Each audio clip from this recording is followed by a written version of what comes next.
Hello नमस्कार जय हिंद मेरे प्यारे दोस्तों। आज की एक क्लास में यूनिट कॉस्टिंग के सारे इंपॉर्टेंट कॉन्सेप्ट्स को रिवाइज किया जाए। ठीक है जी।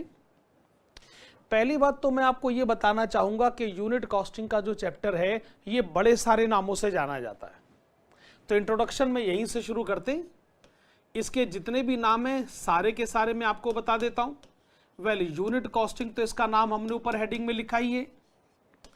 इसको सिंगल कॉस्टिंग के नाम से भी जाना जाता है, इसको आउटपुट कॉस्टिंग के नाम से भी जाना जाता है,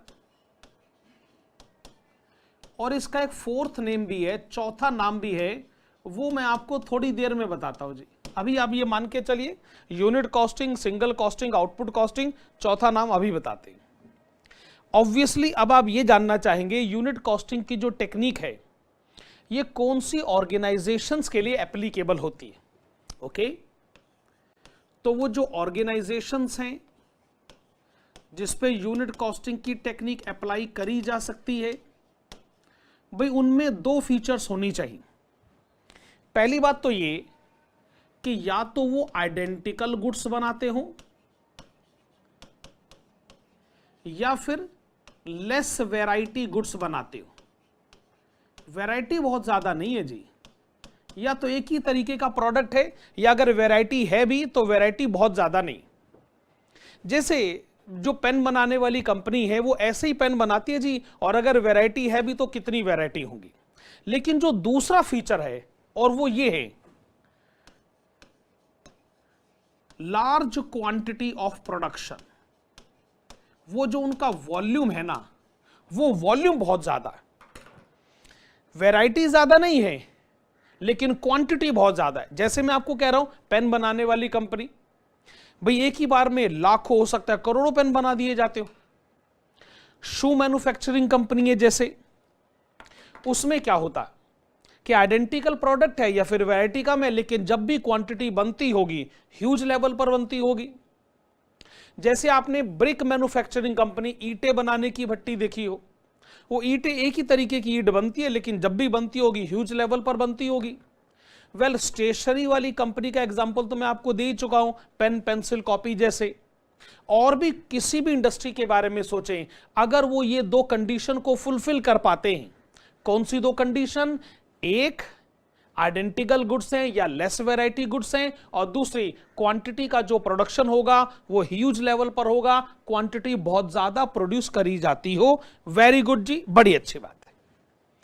अच्छा, पॉइंट नंबर 3 में मैं आपको यह बताना चाहूंगा कि भाई ये जो यूनिट कॉस्टिंग की टेक्निक है इसका बेसिक ऑब्जेक्टिव क्या है। इसका बेसिक ऑब्जेक्टिव वही है जो किसी भी कॉस्टिंग टेक्निक का हो सकता है, और वो क्या है? That is to ascertain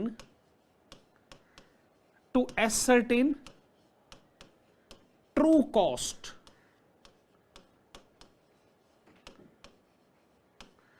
of manufacturing, to ascertain true cost of manufacturing and selling one unit of output। भाई जैसा कि आप बता रहे हैं कि आपने ह्यूज क्वांटिटी प्रोड्यूस करनी, लेकिन भाई आपने एक एक कस्टमर को तो एक एक यूनिट ही बेचनी है ना।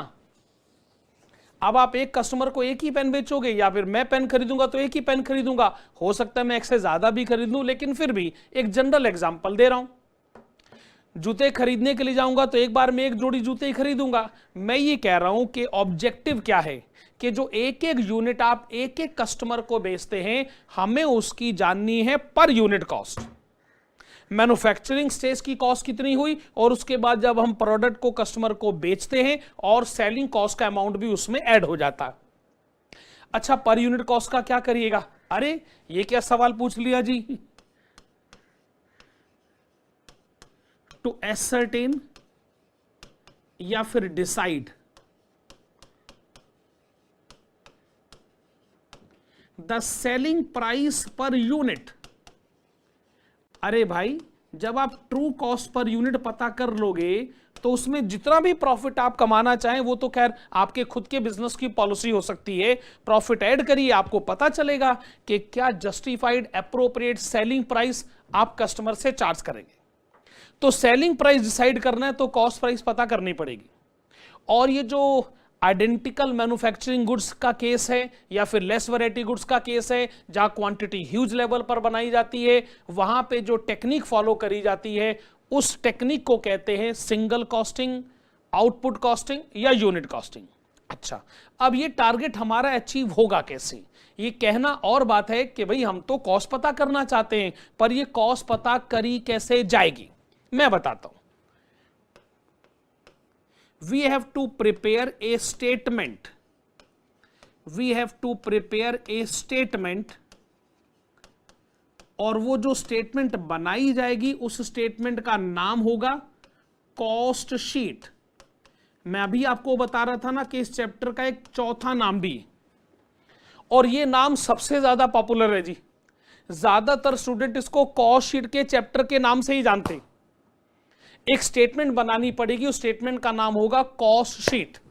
ऑब्जेक्टिव क्या होगा कॉस्ट शीट का, कि आपका मैन्युफैक्चरिंग प्रोसीजर जितने भी स्टेजेस से होकर गुजरता है आपको यह मालूम होना चाहिए कि एक एक स्टेज तक आपकी कॉस्ट कितनी। जैसे शुरू में मैन्युफैक्चरिंग स्टेज आएगी, उसके बाद ऑफिस एडमिनिस्ट्रेशन की स्टेज आएगी, उसके बाद सेलिंग एक्टिविटी, डिस्ट्रीब्यूशन एक्टिविटी की स्टेज आएगी।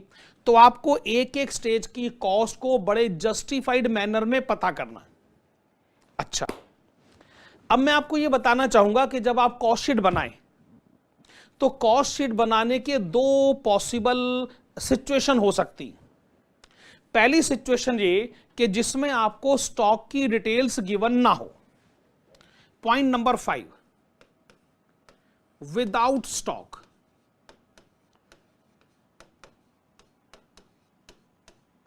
ऑब्वियसली अगला पॉइंट आएगा विद स्टॉक। अच्छा, जब मैं टर्म यूज करता हूं स्टॉक हो गया तीन तरीके का, एक रॉ मटेरियल, दूसरा वर्क इन प्रोग्रेस और तीसरा फिनिश गुड्स। अगर मान लीजिए क्वेश्चन में आपको स्टॉक की डिटेल्स गिवन नहीं है, कोई ओपनिंग क्लोजिंग स्टॉक गिवन नहीं है, इसका ऑब्वियस मीनिंग ये होगा कि जो रॉ मटेरियल आप परचेज करते हैं वही कंज्यूम करते हैं, कोई ओपनिंग क्लोजिंग स्टॉक नहीं। इसका ऑब्वियस मीनिंग यह भी होगा कि जो भी क्वांटिटी आप प्रोड्यूस करते हैं वही आप बेच देते हैं, कोई ओपनिंग स्टॉक क्लोजिंग स्टॉक नहीं। तो जब कोई ओपनिंग स्टॉक क्लोजिंग स्टॉक ना हो तो हमको कॉस्ट शीट कैसे बनानी है, एक ये इंपॉर्टेंट फैक्टर हमारे पास आएगा, और दूसरा विद स्टॉक।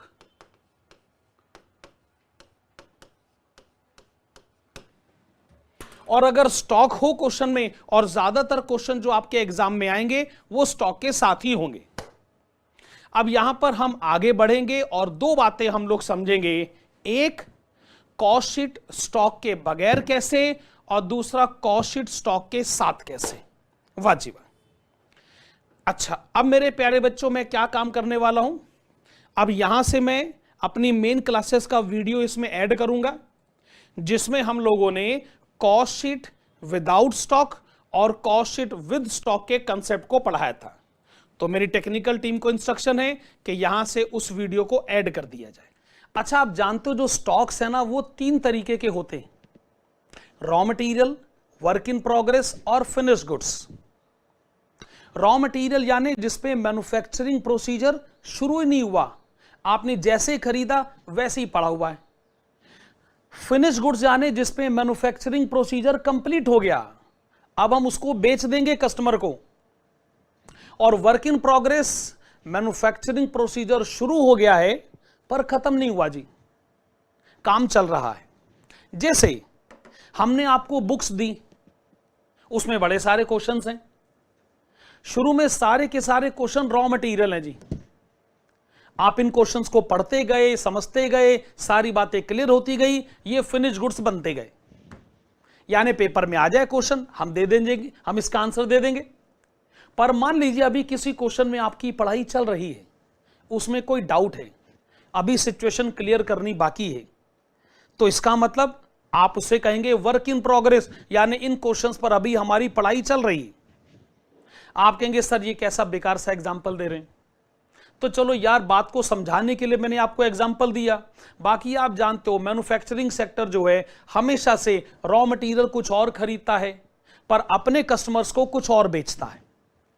जैसे चलिए अगर मैं बुक पब्लिशिंग कंपनी का एग्जाम्पल लूं, बुक पब्लिशिंग कंपनी कहती है कि हम बाजार से क्या खरीदते हैं, हम खरीदते हैं पेपर, हम खरीदते हैं इंक, उसके बाद हम बुक्स को पब्लिश करते हैं और जब पूरी तरह बुक बन जाती है तो हम अपने कस्टमर को अपना फिनिश प्रोडक्ट बेचते हैं। हम उसे फिनिश गुड्स कह सकते हैं। जैसे ये बुक पूरी तरह बन गई, मैं ऐसे कहूंगा ये फिनिश प्रोडक्ट है।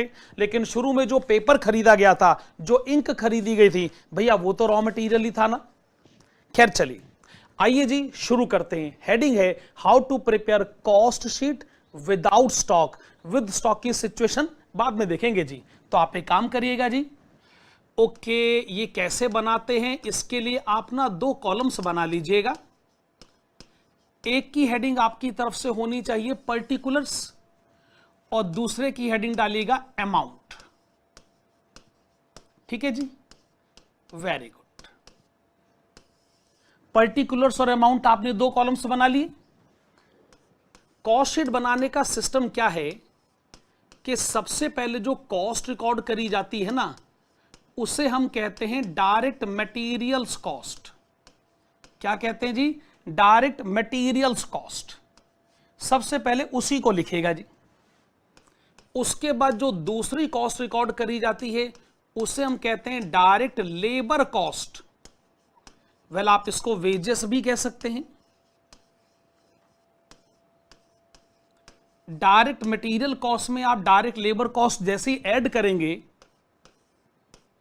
उसके बाद तीसरा अमाउंट जो आप इसमें ऐड करेंगे उसको हम कहते हैं डायरेक्ट एक्सपेंसेस।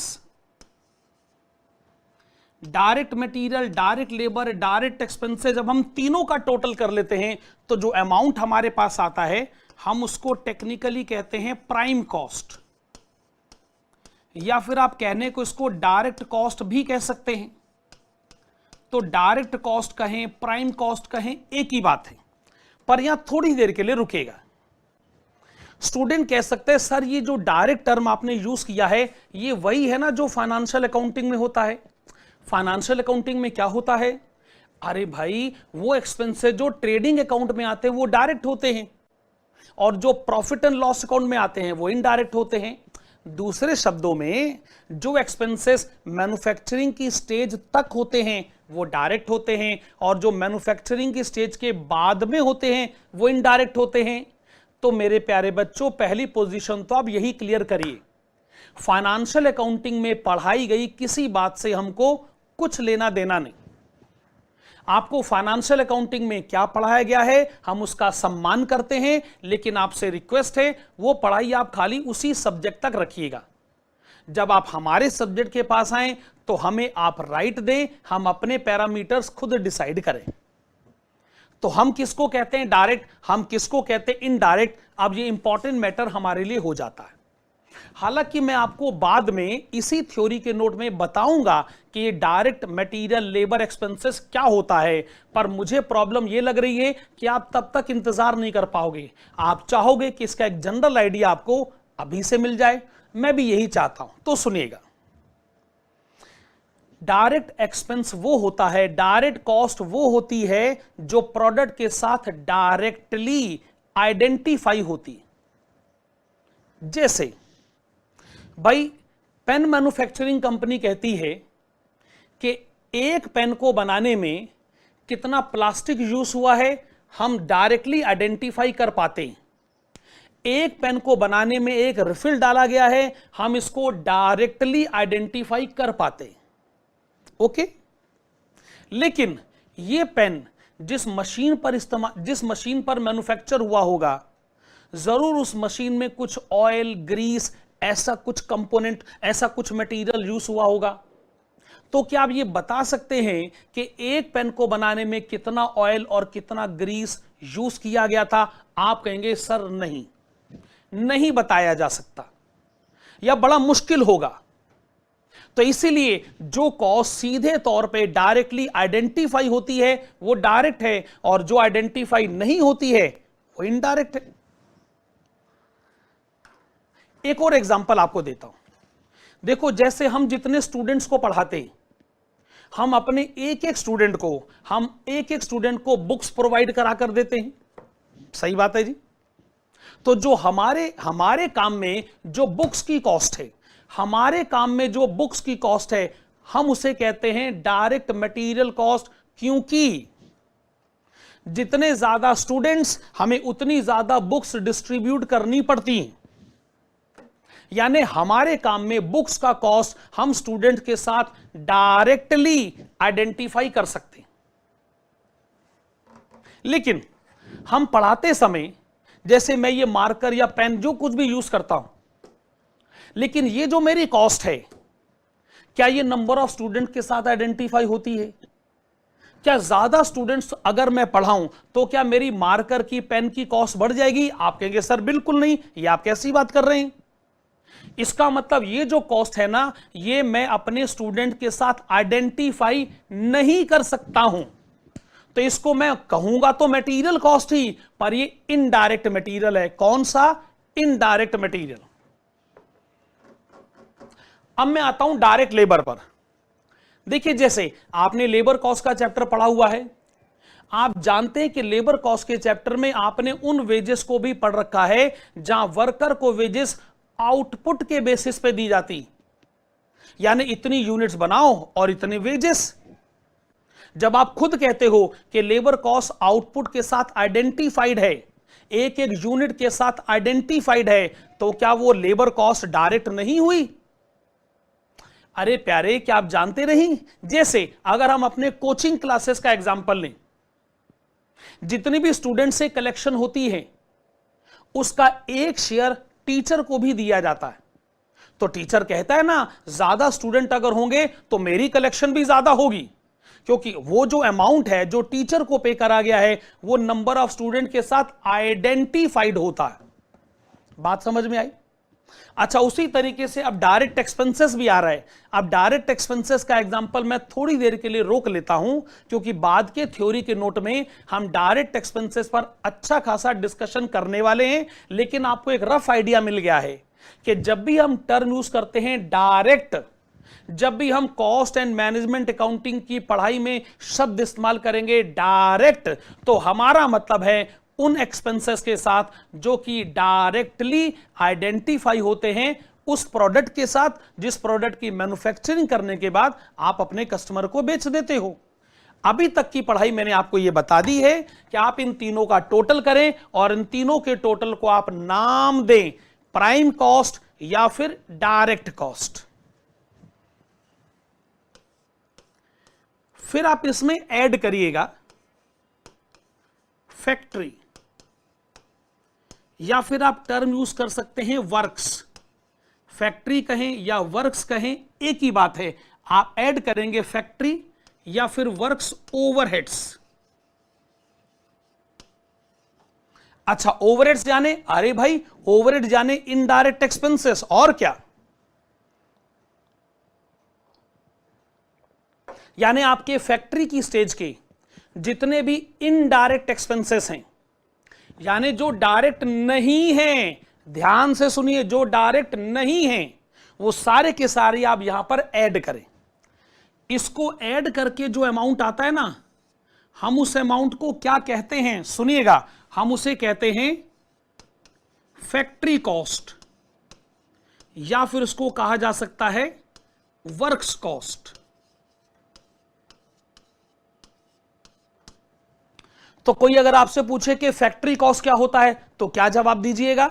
भाई, जितने भी डायरेक्ट वाले एक्सपेंसेस हैं उनका टोटल किया जाए और उसमें फैक्ट्री के इनडायरेक्ट एक्सपेंसेस, ओवरहेड्स ऐड कर दिए जाएं, तो जो अमाउंट आता है उसको टेक्निकली कहा जाता है फैक्ट्री कॉस्ट या फिर वर्क्स कॉस्ट। थोड़ा सा आगे बढ़ा जाए, इतना तो आप लोग लिख चुके हैं ना, वेरी गुड जी। एक बार फैक्ट्री कॉस्ट कैलकुलेट हो जाए तो हम उसमें क्या ऐड करेंगे? उसमें बड़े सारे अमाउंट ऐड होते हैं। नंबर 1 है क्वालिटी कंट्रोल कॉस्ट, नंबर 1 है क्वालिटी कंट्रोल कॉस्ट। भाई ऐसा है, मैं आपको एक बात ईमानदारी से बताऊं, क्वालिटी कंट्रोल कॉस्ट के बारे में अगर आप कुछ जानना चाहते हैं तो पेज नंबर 1.5 पर इसका अलग से थ्योरी का नोट है। कहां पर है? Page number 1.5। अब मेरे पास दो ऑप्शंस हैं, या तो मैं अभी थोड़ी देर के लिए रुक जाऊं और ये कहूं कि चलो पहले क्वालिटी कंट्रोल कॉस्ट जो है ना उसके ऊपर बातचीत कर लेते हैं, मैं इस पेज को यहां रोक दूं और कहूं चलो पेज नंबर 1.5 पे चलते हैं और क्वालिटी कंट्रोल कॉस्ट पे डिटेल डिस्कशन करते हैं। या दूसरा ऑप्शन मेरे पास ये है कि मैं कहूं सर आगे बढ़ते हैं भैया, कोई फर्क नहीं पड़ता, क्वालिटी कंट्रोल कॉस्ट का थ्योरी का नोट हम बाद में लिख लेंगे, अभी एक जनरल आइडिया ले लेते हैं।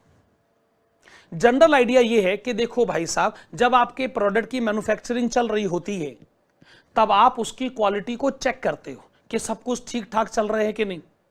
तो इस प्रोसीजर में आपके कुछ एक्सपेंसेस हो जाते हैं, वो एक्सपेंसेस जो है हमको यहां पे रिकॉर्ड करने हैं। हां, जहां तक क्वालिटी कंट्रोल कॉस्ट के टेक्निकल मीनिंग का सवाल है, मेरी माने रुक जाएं, हम जब पेज नंबर 1.5 पर पहुंचेंगे तो इसका डिटेल नोट मैं आपको लिखवा कर दे ही दूंगा, मेरी भी मजबूरी समझिए भाई साहब।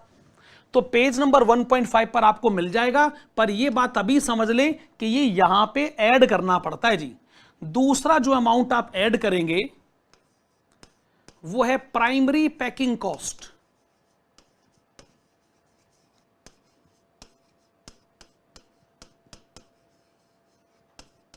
अच्छा, अब जहां तक प्राइमरी पैकिंग कॉस्ट का सवाल है, आप फिर से चेक कर ले page number 1.6।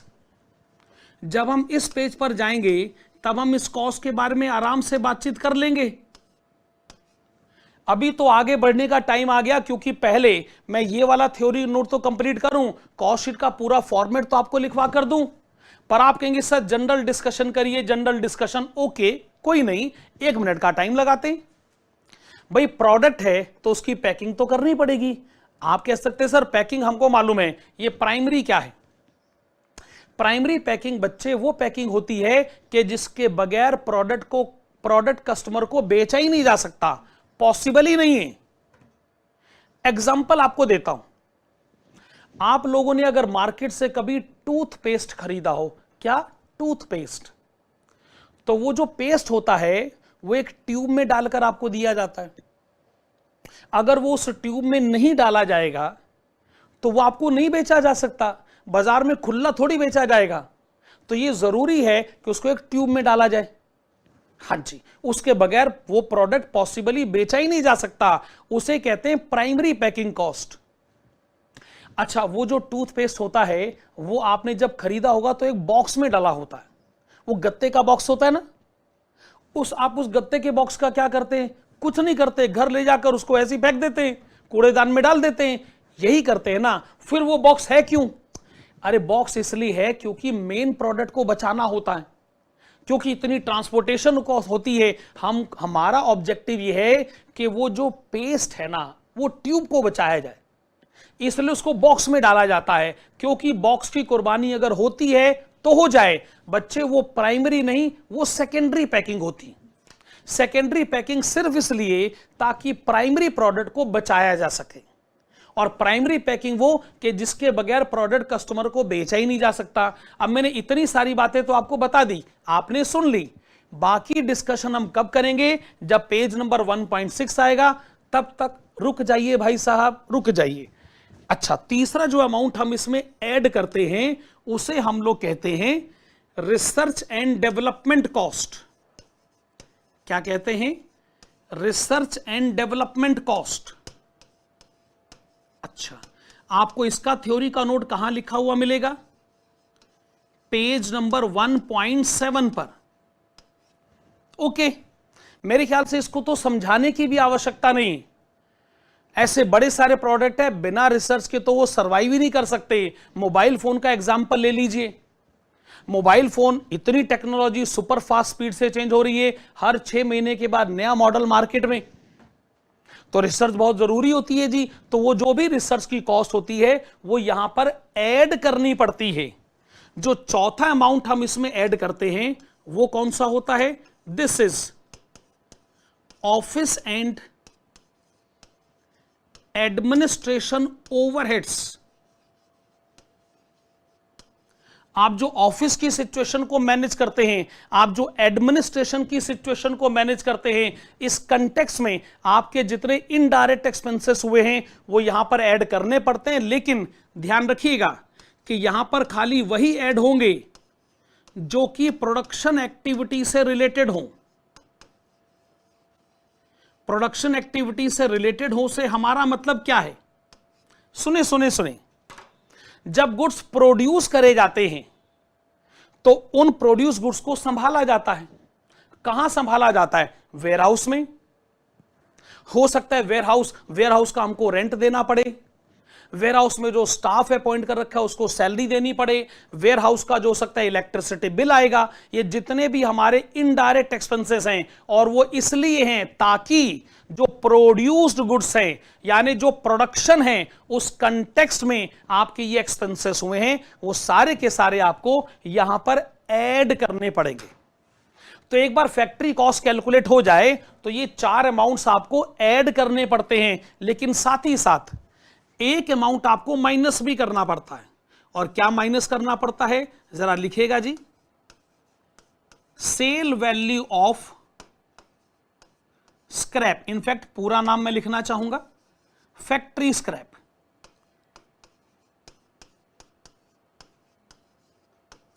Factory scrap and by product.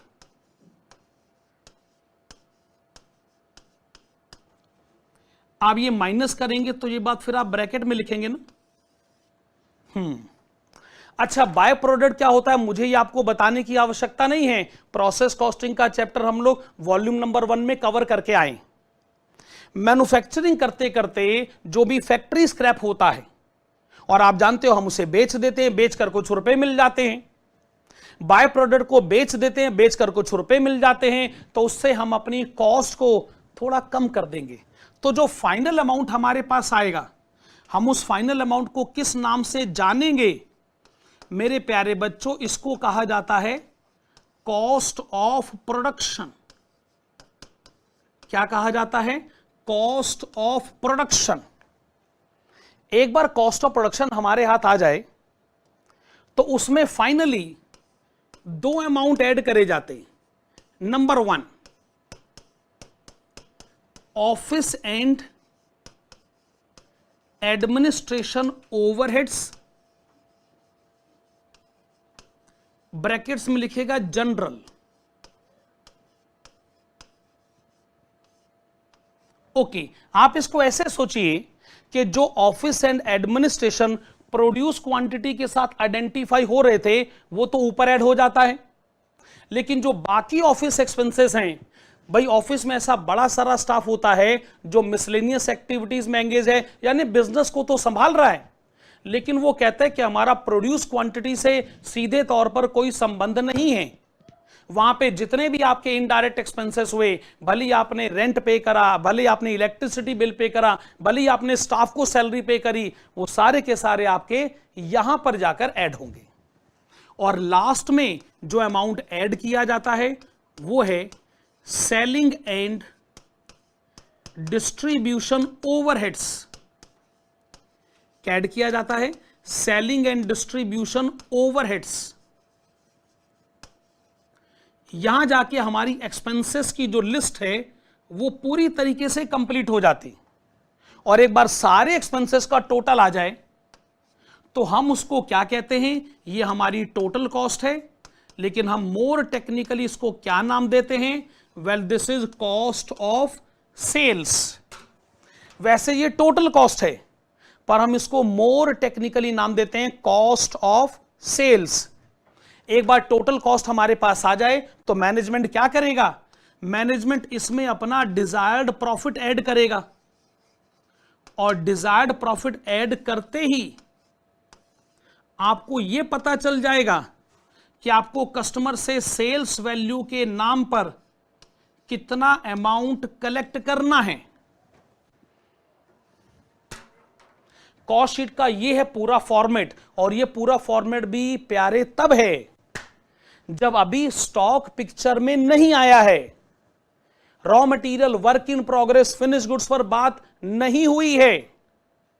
यानी किसी क्वेश्चन में स्टॉक की डिटेल्स ना हो तो आप ये वाला फॉर्मेट अडॉप्ट कर सकते हैं, मैं जानता हूं। नोट नंबर 1 सुनेगा, नोट नंबर 1 देखिए, एक टर्म है डायरेक्ट कॉस्ट। डायरेक्ट कॉस्ट कहें, प्राइम कॉस्ट कहें, एक ही बात है, ठीक है ना? Very good. आप ये कहेंगे कि जो डायरेक्ट कॉस्ट होता है बेसिकली इसके 3 कंपोनेंट होते हैं। सही बात है जी। पहले कंपोनेंट को क्या कहा जाता है? Direct material cost. सही है। दूसरे कंपोनेंट को क्या कहा जाता है? Direct labour cost. यह बात भी सही है। और तीसरे कंपोनेंट को क्या नाम दिया गया है? Direct expenses. ठीक है, ऑफ कोर्स आप देख सकते हैं जो कॉस्ट शीट का फॉर्मेट है उसमें यही काम तो आपने करा है। Very good, very good. ये जो डायरेक्ट मटेरियल कॉस्ट है भाई, ये अपने आप में एक मटेरियल कॉस्ट होती है। आप कहेंगे सर क्या बात कही आपने, मजा आ गया। डायरेक्ट मटेरियल कॉस्ट अपने आप में एक मटेरियल कॉस्ट होती है। आप नहीं बताते तो हमें तो पता ही नहीं चलता। इस हिसाब से सोचे तो जो डायरेक्ट लेबर कॉस्ट है वो अपने आप में एक लेबर कॉस्ट होती है ऑब्वियसली, और मजा आ गया। तो डायरेक्ट एक्सपेंसेस कौन से हुए? डायरेक्ट एक्सपेंसेस कौन से हुए? तो इसका जवाब है expenses other than, expenses other than material and labour cost. तो जब भी आप डायरेक्ट एक्सपेंसेस शब्द प्रयोग करें तो कहिएगा कि मटेरियल और लेबर के अलावा कुछ और। आप कहेंगे सर भूलिएगा मत, आपने डायरेक्ट एक्सपेंसेस पर अभी हमारे से डिस्कशन नहीं किया है। डायरेक्ट एक्सपेंसेस के एग्जांपल्स हम जानना चाहते हैं। जरूर जरूर, मैं भी मना नहीं कर रहा हूं भाई।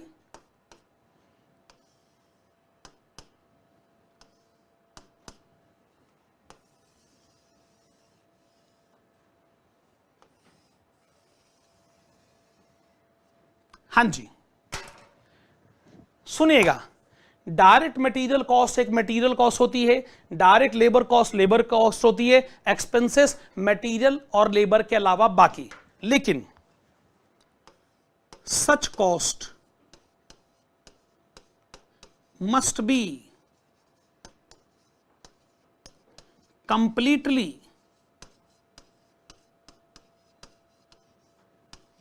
And conveniently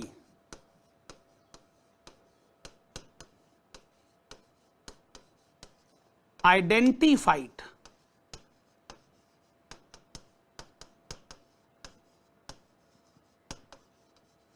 with the product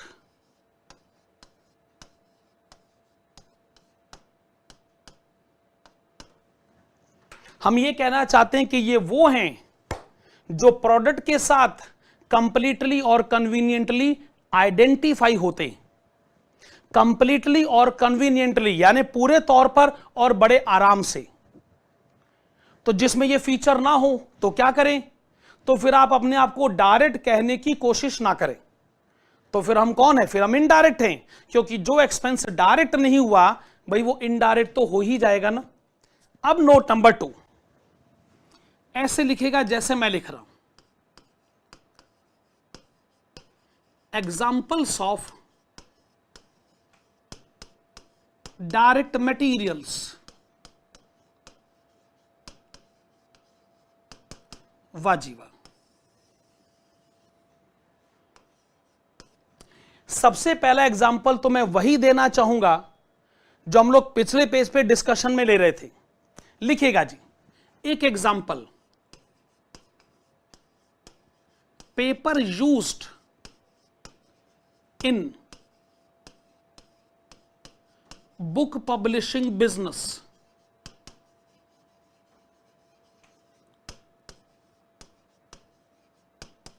क्योंकि एक एक बुक में कितना पेपर यूज किया गया है यह बात बड़े आराम से आइडेंटिफाई करी जा सकती है। Very good. और दूसरा एग्जाम्पल भी मैं वही पिक करता हूं जो हम थोड़ी देर पहले डिस्कस कर रहे थे, और वो है कॉस्ट ऑफ प्लास्टिक या फिर रिफिल इन pen manufacturing.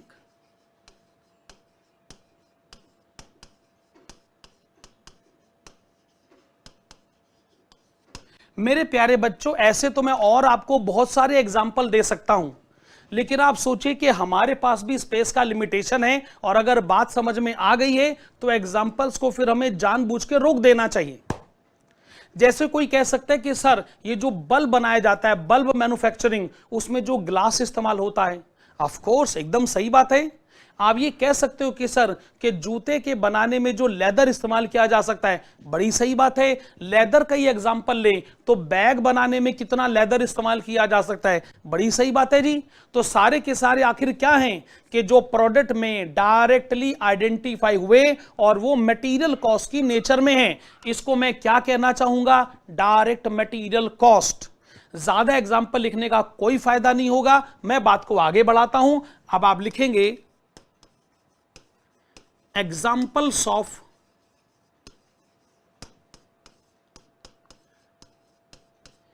direct labor cost। हाँ जी, लेबर कॉस्ट का चैप्टर वैसे तो आप पहले पढ़ चुके हैं वॉल्यूम नंबर 1 में, लेकिन चलिए फिर भी आइए कुछ एग्जांपल्स देते हैं। wages paid to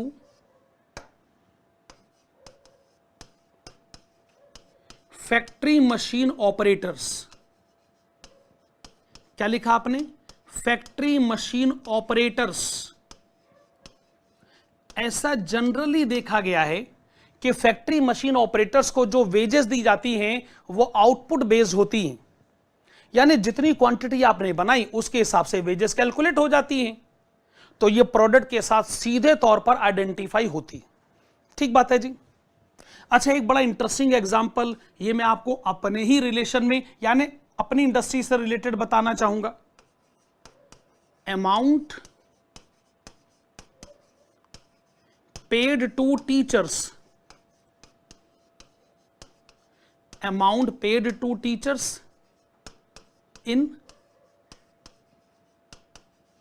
coaching institute.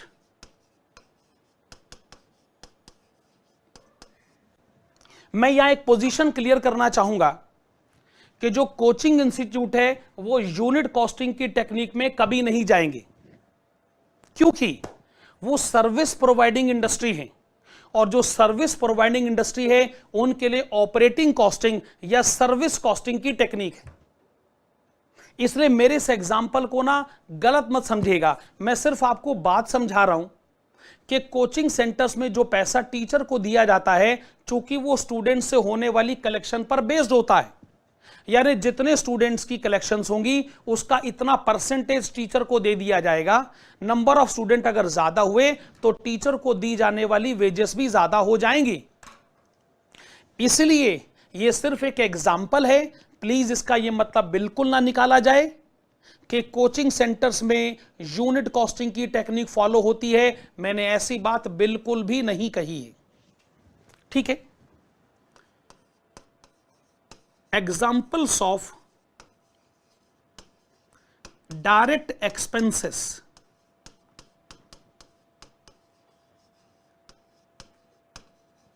अब आइए डायरेक्ट एक्सपेंसेस पे डिस्कशन करने का टाइम आ गया जी। Very good. एक एग्जाम्पल मैं आपके सामने लेकर आ रहा हूं, रॉयल्टी ऑन क्वांटिटी प्रोड्यूस्ड। वाह जी वाह। आइए आराम से डिस्कशन करते हैं, बड़ा मजा आएगा आपको। देखिए, रॉयल्टी आपको मालूम ही है टीचर्स को दी जाती है, ऑथर्स को दी जाती है जो किताबें लिखते हैं। रॉयल्टी आप मालूम ही है सिंगर्स को दी जाती है जिनके गाने बड़े पॉपुलर हो जाते हैं। रॉयल्टी आपको मालूम ही है कि जैसे मान लो किसी कंपनी ने कोई प्रोडक्ट इन्वेंट किया, जैसे अगर मैं ये पेन का एग्जांपल लूं, ये जो पेन मेरे हाथ में है ये पायलट कंपनी का पेन है। अगर मैं इसकी मैन्युफैक्चरिंग करूंगा तो पायलट कंपनी मेरे ऊपर लीगल केस कर देगी कि आप कैसे कर सकते हो, क्योंकि इसका इन्वेंशन का राइट उन्हीं के पास है। लेकिन अगर मैं उनके साथ एग्रीमेंट कर लूं कि भाई साहब ये पेन मैं बनाता हूं ना, और क्या, अरे भाई रॉयल्टी दूंगा आपको, आप मुझे बनाने का राइट बेचिए, प्रोडक्ट तो ऐसे इसमें है क्या असल में। लेकिन मेरे प्यारे बच्चों, अगर मैं वो अमाउंट पे करता हूं तो उसको बोला जाता है रॉयल्टी, यानी जिसपे राइट किसी और का है, पर मैन्युफैक्चरिंग अगर मैं करूंगा तो मैं रॉयल्टी तो पे करूंगा। अच्छा, अब ये डायरेक्ट एक्सपेंस कैसे है, क्योंकि ना ये मटेरियल है ना ये लेबर है, और ये प्रोडक्ट के साथ डायरेक्टली आइडेंटिफाइड है। यानी एक एक यूनिट जो मैं बनाऊंगा, जो मैं मैन्युफैक्चरिंग करूंगा, मान लीजिए एक एक यूनिट पर मैं 1-1 रुपए की रॉयल्टी देता हूं, तो क्या ये डायरेक्टली आइडेंटिफाइड नहीं होता है? The answer is yes. तो रॉयल्टी को आप डायरेक्ट एक्सपेंस की कैटेगरी में क्यों लेकर जाएंगे? क्योंकि ये डायरेक्टली आइडेंटिफाइड है। इस पर आप ये कह सकते हो कि सर क्या ऐसा हो सकता है कि रॉयल्टी प्रोड्यूस के साथ आइडेंटिफाई ना हो, क्वांटिटी प्रोड्यूस के साथ आइडेंटिफाई ना हो? मैं आपको इसका जवाब देता हूं, यस। चलिए न्यूज़पेपर्स का एग्जांपल लेते हैं, मैगजीन्स का एग्जांपल लेते हैं। मान लीजिए किसी ने न्यूज़पेपर मैगजीन के लिए एक आर्टिकल लिखा, एक बहुत बड़ा एस्से लिखा, आर्टिकल कहते हैं उसको, वो न्यूज़पेपर आर्टिकल में छप गया। तो जिसने भी वो आर्टिकल लिखा उसको पेमेंट करी जाएगी, यस। पर क्या वो पेमेंट क्वांटिटी प्रोड्यूस के साथ जोड़ी जाती है? क्या ऐसा कहा जाता है अरे जितने न्यूज़पेपर भी बिकेंगे मार्केट में, एक एक न्यूज़पेपर पर आपको रॉयल्टी दी जाएगी? ऐसे नहीं होता। जो न्यूज़पेपर के लिए आर्टिकल लिखते हैं वो साफ कहते हैं ये मैंने आर्टिकल लिखा, मुझे इसके 50,000 दे दो, बात खत्म। अब न्यूज़पेपर कम बिके ज्यादा बिके, कोई मेरा आर्टिकल पढ़े ना पढ़े, मुझे उससे कोई लेना देना नहीं। तो मेरे प्यारे बच्चों, ये जो रॉयल्टी मिली है ये प्रोडक्शन के साथ आइडेंटिफाइड नहीं है। मैं इसको डायरेक्ट मानने से इनकार करता हूं। मैं खाली उसी रॉयल्टी को डायरेक्ट मानूंगा जो कि क्वांटिटी प्रोड्यूस के साथ आइडेंटिफाई होती है। Very good. एक एग्जांपल और लिखेगा जी।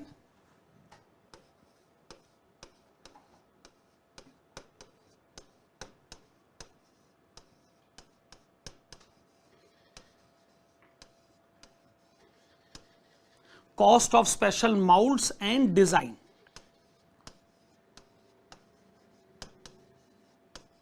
ओके जी, तो मैंने टर्म यूज किया है स्पेशल माउल्ड्स एंड डिजाइन। तो सुनेगा, जैसे मैं मान लीजिए ये पेन बनाने वाली मशीन पर फिर वापस आता हूं, जिस मशीन पर ये पेन का डिजाइन तय करा गया है, वो डिजाइन हमें किसी इंजीनियर से मिलकर, और मान लीजिए उसको कहना पड़ता है ये मेरी रिक्वायरमेंट है, आप ऐसी माउल्डिंग बना दीजिए, ऐसा डिजाइन बना दीजिए। तो जो हमको पे करना पड़ेगा अमाउंट, इस कंटेक्स्ट में ये इस प्रोडक्ट के साथ डायरेक्टली आइडेंटिफाई किया जा सकता है। तो मैं आपको कुछ ऐसे एग्जांपल्स बता रहा था जो या तो डायरेक्ट मटेरियल कहे जा सकते हैं, या डायरेक्ट लेबर कहे जा सकते हैं, या डायरेक्ट एक्सपेंसेस कहे जा सकते हैं। और हम इस समय पेज नंबर 1.3 पर हैं और उसका नोट नंबर 2 मैंने आपको लिखवा कर दे दिया है। बात को थोड़ा सा आगे बढ़ाया जाए, मैं थोड़ा सा स्पेस अपने लिए क्रिएट करना चाहूंगा। हाँ जी, आइए बनाते हैं नोट नंबर 3। जो नोट नंबर 3 है वो किस कंटेक्स्ट में बनाया जाए? ओवरहेड्स। ओवरहेड्स इनडायरेक्ट एक्सपेंसेस, इसका एक डायग्रामेटिक प्रेजेंटेशन मैं आपके सामने लाना चाहूंगा। ओके जी, कॉस्ट शीट में आपने ये ऑब्जर्व करा है कि जितने भी ओवरहेड्स आपको गिवन हैं उनको हम लोग ऐसे 3 कैटेगरीज में लेके जा सकते हैं। एक वो जो कि फैक्ट्री से रिलेटेड है, सेकंड कैटेगरी उन ओवरहेड्स की हो गई जो ऑफिस और एडमिनिस्ट्रेशन से रिलेटेड है, और तीसरी कैटेगरी उन ओवरहेड्स की हो गई जो सेलिंग और डिस्ट्रीब्यूशन एक्टिविटी से रिलेटेड है। सेलिंग एंड डिस्ट्रीब्यूशन, सही बात है ना। अच्छा, आपने ऑब्जर्व करा होगा कि जो फैक्ट्री रिलेटेड एक्सपेंसेस हैं वो फैक्ट्री कॉस्ट का पार्ट है, जो फैक्ट्री रिलेटेड ओवरहेड्स हैं वो फैक्ट्री कॉस्ट का पार्ट है। इस बात को अच्छे ढंग से समझाने के लिए मैं जरा कॉस्ट शीट के फॉर्मेट पर आपका ध्यान ले आता हूं। कॉस्ट शीट के फॉर्मेट पर आपका ध्यान ले आता हूं। देखिएगा, जब आपने कॉस्ट शीट का फॉर्मेट पढ़ा था, इधर आइए, ये जो फैक्ट्री ओवरहेड्स हैं, क्या ये फैक्ट्री ओवरहेड्स फैक्ट्री कॉस्ट का पार्ट नहीं बन जाते? The answer is yes. उसी हिसाब से सोचें, जो office and administration overheads production related हैं वो अल्टीमेटली कॉस्ट ऑफ प्रोडक्शन का पार्ट बनते हैं, और जो जनरल हैं और जो सेलिंग एंड डिस्ट्रीब्यूशन ओवरहेड्स हैं वो कॉस्ट ऑफ सेल्स का पार्ट बनते हैं। आप कहेंगे सर बात अपने आप में सही है, तो इसीलिए ये जो बात मैं आपको बता रहा हूं कि जितने ओवरहेड्स हैं उसमें जो फैक्ट्री रिलेटेड है वो फैक्ट्री कॉस्ट का पार्ट है, लेकिन जो ऑफिस एंड एडमिनिस्ट्रेशन ओवरहेड्स हैं उनको आप दो कैटेगरीज में क्लासिफाई करेंगे। एक, वो जो प्रोडक्शन रिलेटेड हो गए, और दूसरे जिनको आप कह सकते हो जनरल, जो प्रोडक्शन एक्टिविटी के साथ आइडेंटिफाई नहीं होते हैं। अच्छा, जो प्रोडक्शन रिलेटेड ऑफिस ओवरहेड हो गए वो किसका पार्ट बन जाते हैं? कॉस्ट ऑफ प्रोडक्शन का पार्ट बन जाते हैं। यानी जब आप कॉस्ट ऑफ प्रोडक्शन कैलकुलेट करेंगे तो उसमें वो एडमिनिस्ट्रेशन ओवरहेड्स आने ही चाहिए जो प्रोडक्शन के साथ आइडेंटिफाई होते हैं ऑब्वियसली, पर जितने भी जनरल नेचर के हैं या जो सेलिंग एंड डिस्ट्रीब्यूशन है उनको आप क्या कहेंगे कि वो किसका पार्ट है? That is cost of sales. एकदम ठीक है जी, एक्सप्लेनेशन एकदम परफेक्ट है। आप इस समय कहां पर हैं? आप इस समय है पेज नंबर 1.3 पर। इसमें आपने पहले सारे एग्जाम्पल्स रिकॉर्ड करे। नोट नंबर 3 में आपने ओवरहेड्स के कंटेक्स्ट में एक डायग्रामेटिक प्रेजेंटेशन भी दिया। अच्छा, अब इस पेज पर एक नोट और वो कौन सा है? Note number 4। उसके लिए मैं फिर से जरा स्पेस बनाना चाहूंगा जी। नोट नंबर 4, और नोट नंबर 4 की आप हेडिंग डालेगा एक्सक्लूजन्स। क्या हेडिंग आई आपकी तरफ से? एक्सक्लूजन्स। पहले आप मुझे बताइए कि जब हम टर्म यूज करते हैं एक्सक्लूजन्स तो इससे हमारा मतलब क्या है? एक्सक्लूड कर दिया जाएगा यानी इंक्लूड नहीं किया जाएगा। अब मैं आपको यहां बताना चाहूंगा कि कॉस्ट शीट बनाते समय हो सकता है क्वेश्चन मुझे ऐसे कुछ एक्सपेंसेस बताए कि जिस पर मैं साफ तौर पे कह दूं कि भैया मैं इनको इंक्लूड करने वाला नहीं हूं, मैं इसको सिर्फ और सिर्फ इग्नोर कर सकता हूं। वो कौन कौन से ऐसे एक्सपेंसेस हैं? लिखेगा जी। While preparing the cost sheet, cost sheet बनाते समय, while preparing the cost sheet following amounts must be excluded. Following amounts must be excluded. तो आप इनको काउंट मत करिएगा। वो कौन कौन से हैं एक एक करके लिस्ट बनाते हैं जी। टोटल आपको सिर्फ 3 लिखने हैं, सिर्फ 3 हैं जो आपको रिकॉर्ड करने हैं। उसमें लिखेगा पहले ए है एबनॉर्मल एक्सपेंसेस।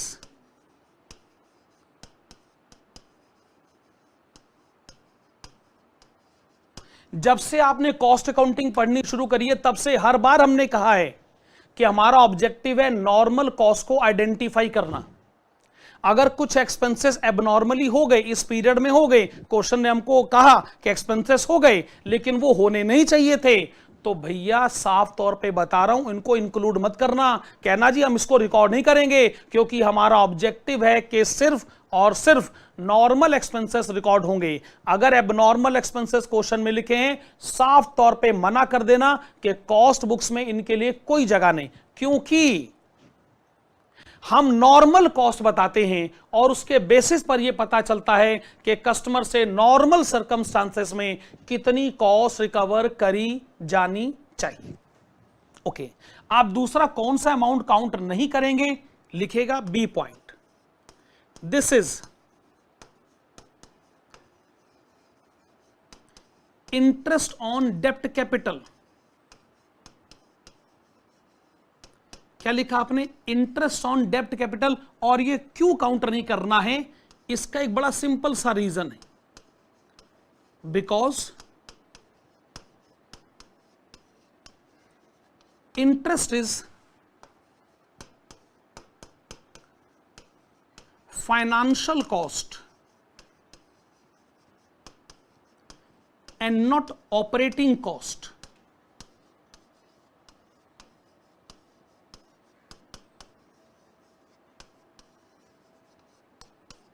अच्छा, जब मैं कहता हूं ऑपरेटिंग कॉस्ट तो मेरा मतलब है बिजनेस रिलेटेड कॉस्ट।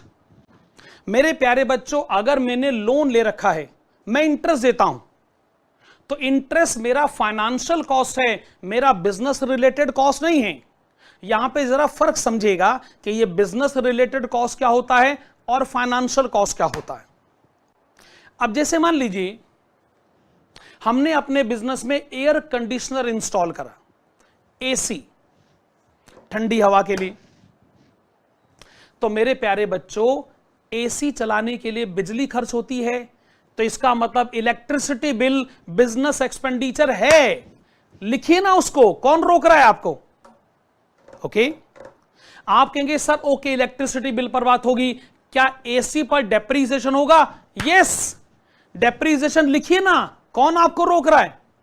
बिजनेस चलाना है, एसी चलेगा, एसी डेप्रीशिएट होगा, उसकी इलेक्ट्रिसिटी बिल लिखिए, कौन आपको रोक रहा है? लेकिन आपने कहा सर हमारे पास एसी खरीदने के पैसे नहीं थे, हमने लोन लिया, उस पर इंटरेस्ट देना पड़ता है। तो हम कहेंगे भाई इंटरेस्ट हम क्यों लिखें? अरे यार एक बात बताओ, आपने लोन के पैसों से एसी खरीदा, क्या यह बिजनेस का कसूर है? ये आपकी पॉकेट का कसूर है कि आपके पास खुद अपना एसी खरीदने के खुद के पैसे नहीं थे। तो हम इंटरेस्ट को कैसे बिजनेस एक्सपेंडिचर मान लें? क्योंकि आपके पास पैसे नहीं है मेरे प्यारे, ये आपकी प्रॉब्लम है, ये आपके बिजनेस की प्रॉब्लम नहीं है। इसी तरीके से आप मशीन खरीदिए, अरे यार आप मशीन पे डेप्रीसिएशन लिखिए, हमने रोका। आप इलेक्ट्रिसिटी बिल लिखिए, हमने रोका, पर आपको नहीं नहीं नहीं नहीं पैसे नहीं थे, लोन लेना पड़ गया। लोन आपकी पॉकेट की प्रॉब्लम है, लोन आपके बिजनेस की प्रॉब्लम नहीं है। तो हम इंटरेस्ट को क्यों रिकॉर्ड करें? क्योंकि कॉस्ट अकाउंटिंग की पढ़ाई बिजनेस से रिलेटेड है, कॉस्ट अकाउंटिंग की पढ़ाई फाइनेंस से रिलेटेड नहीं है। ध्यान रखिएगा इस बात को। तो फाइनेंशियल कॉस्ट को लिखने की जगह कॉस्ट बुक्स में नहीं है, बिजनेस एक्सपेंसेस लिखेंगे। और आप क्या नहीं लिख सकते हैं मैं आपको बताता हूं, एप्रोप्रिएशन ऑफ प्रॉफिट। आप कहेंगे सर ये क्या है? लो बताओ, आप नहीं जानते क्या? अरे चलो एग्जाम्पल से मैं आपको समझाता हूं। क्या आप लोगों ने डिविडेंड नाम कभी नहीं सुना हुआ? आप कहेंगे सर डिविडेंड तो सुना हुआ है। अच्छा, इनकम टैक्स सुना हुआ है? हां जी इनकम टैक्स तो सुना हुआ है। रिजर्व सुना हुआ है? हां जी रिजर्व तो सुना हुआ है। तो मेरे प्यारे बच्चों, कॉस्ट शीट में ना ये लटरम पटरम एंट्रीज मत लिख दीजिएगा। अच्छा क्यों ना लिखे, क्यों ना लिखे? हम डिविडेंड क्यों ना लिखे, हम रिजर्व क्यों ना लिखे? हमें इसका जवाब चाहिए। तो सुनिए, मैं आपको जवाब देता हूं। जैसे मैं आपको बता रहा था कि ये पेन मैन्युफैक्चरिंग कंपनी ने बताया कि हमारी एक पेन की कॉस्ट है 6 रुपए, हम 4 रुपए का प्रॉफिट चाहते हैं और कस्टमर को 10 रुपए का बेचेंगे। कितनी बढ़िया बात आपने बताई, पेन बनाया 6 रुपए का, बेचेंगे 10 रुपए में, 4 का प्रॉफिट। बस रुक जाइए, आगे का डिस्कशन किया तो हम बुरा मानेंगे। आगे का डिस्कशन मतलब मैं बताता हूं, आपने बताया कि 4 रुपए के प्रॉफिट के कितने टुकड़े होंगे, आपने बताया कि 4 रुपए के प्रॉफिट पे सरकार को टैक्स कितना दिया जाएगा, आपने बताया कि बाकी बचे हुए अमाउंट से शेयर होल्डर को डिविडेंड कितना दिया जाएगा, आपने बताया कि बाकी पैसा रिजर्व में कितना ट्रांसफर होगा। मुझे एक बात बताइए, यही सारी बातें पढ़नी है तो आप कॉस्ट अकाउंटिंग की शरण में क्यों आए हैं? ये सारी बातें पढ़नी है तो फाइनेंशियल अकाउंटिंग के पास जाइए ना, वो आपको पढ़ाएगा ना कि डिविडेंड कितना, टैक्स कितना, रिजर्व कितना। क्या ये सारी बातें भी हम पढ़ाएंगे? क्या कॉस्ट अकाउंटिंग में ये सारी लटरम पटरम बातें आपको पढ़ाई जाएंगी? सबसे पहली कॉस्ट आप कौन से रिकॉर्ड करते हैं? आपका जवाब होना चाहिए डायरेक्ट मटेरियल कॉस्ट। मैं मना नहीं कर रहा हूं, शुरुआत हम अब भी वहीं से करेंगे, लेकिन ये डायरेक्ट मटेरियल कॉस्ट ना कैसे आइडेंटिफाई किया जाएगा, पहले जरा इसके मैटर पर हम लोग बातचीत कर लेते हैं। सिस्टम क्या है? पहले लिखा जाएगा opening stock of raw material,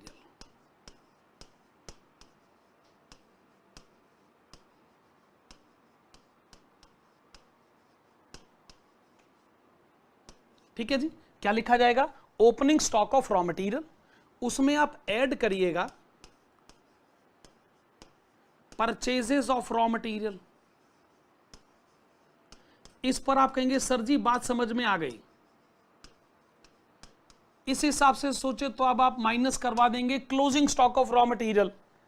अब ओपनिंग स्टॉक में परचेजेस ऐड करेगा, क्लोजिंग माइनस करेंगे तो क्या पता चल जाएगा? जो रॉ मटेरियल आपने अल्टीमेटली कंज्यूम किया।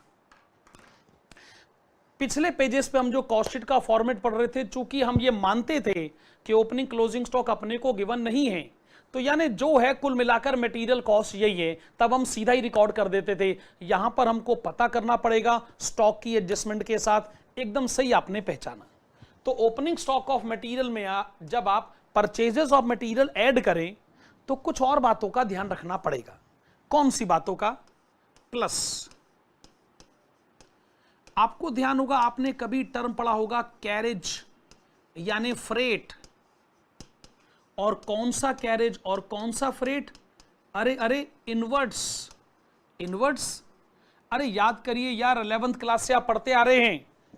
मटेरियल परचेज करते समय आप जो ट्रांसपोर्टेशन कॉस्ट करते हैं ताकि खरीदा गया सामान आपके स्टोर तक पहुंच जाए, वो जो ट्रांसपोर्टेशन कॉस्ट होता है, क्या वो परचेज कॉस्ट का पार्ट नहीं होता? The answer is yes, of course. इसमें आप ऐड करेंगे वो कैरेज या वो फ्रेट जो इनवर्ड नेचर का है, मटेरियल परचेज को करते समय जो ट्रांसपोर्टेशन का एक्सपेंडिचर आपका होता है। ओके, एक काम और करिएगा, आप इसमें एक अमाउंट और ऐड करिएगा। अब पता नहीं ये आप लोग पहली बार सुन रहे हैं या फिर पहले भी आपको ये टर्म मालूम है। This is transit insurance. Transit insurance, okay. Insurance term तो आप जानते हैं।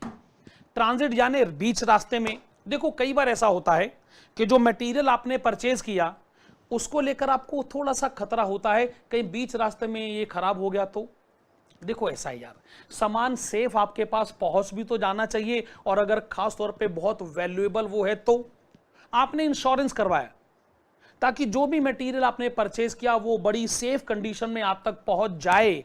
मेरे प्यारे बच्चों, वो जो आपने इंश्योरेंस प्रीमियम पे करा है वो भी इसका पार्ट है। और इसके पीछे की सोच क्या है?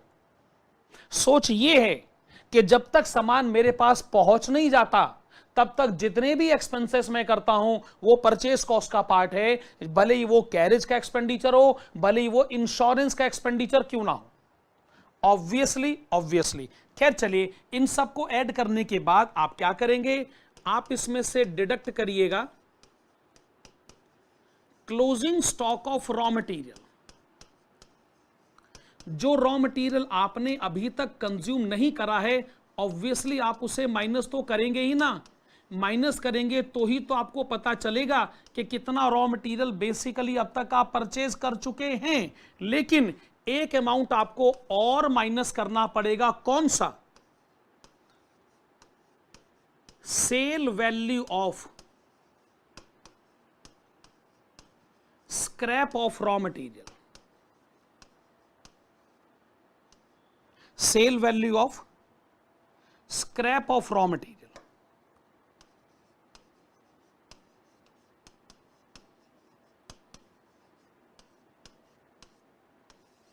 ओके जी, मैं आपको बताना चाहूंगा कि पिछली कॉस्ट शीट के फॉर्मेट में भी स्क्रैप माइनस हुआ था, लेकिन वो स्क्रैप कौन सा था? वो था फैक्ट्री स्क्रैप। सुनेगा, बेसिक डिफरेंस सुनेगा। जब मैं कहता हूं मैंने रॉ मटेरियल का स्क्रैप बेच दिया, इसका मतलब क्या हुआ कि मटेरियल खरीदा गया, इससे पहले कि हम उसको कंज्यूम करते मटेरियल खराब हो गया, हमने बेच दिया, बेचकर कुछ रुपए मिल गए।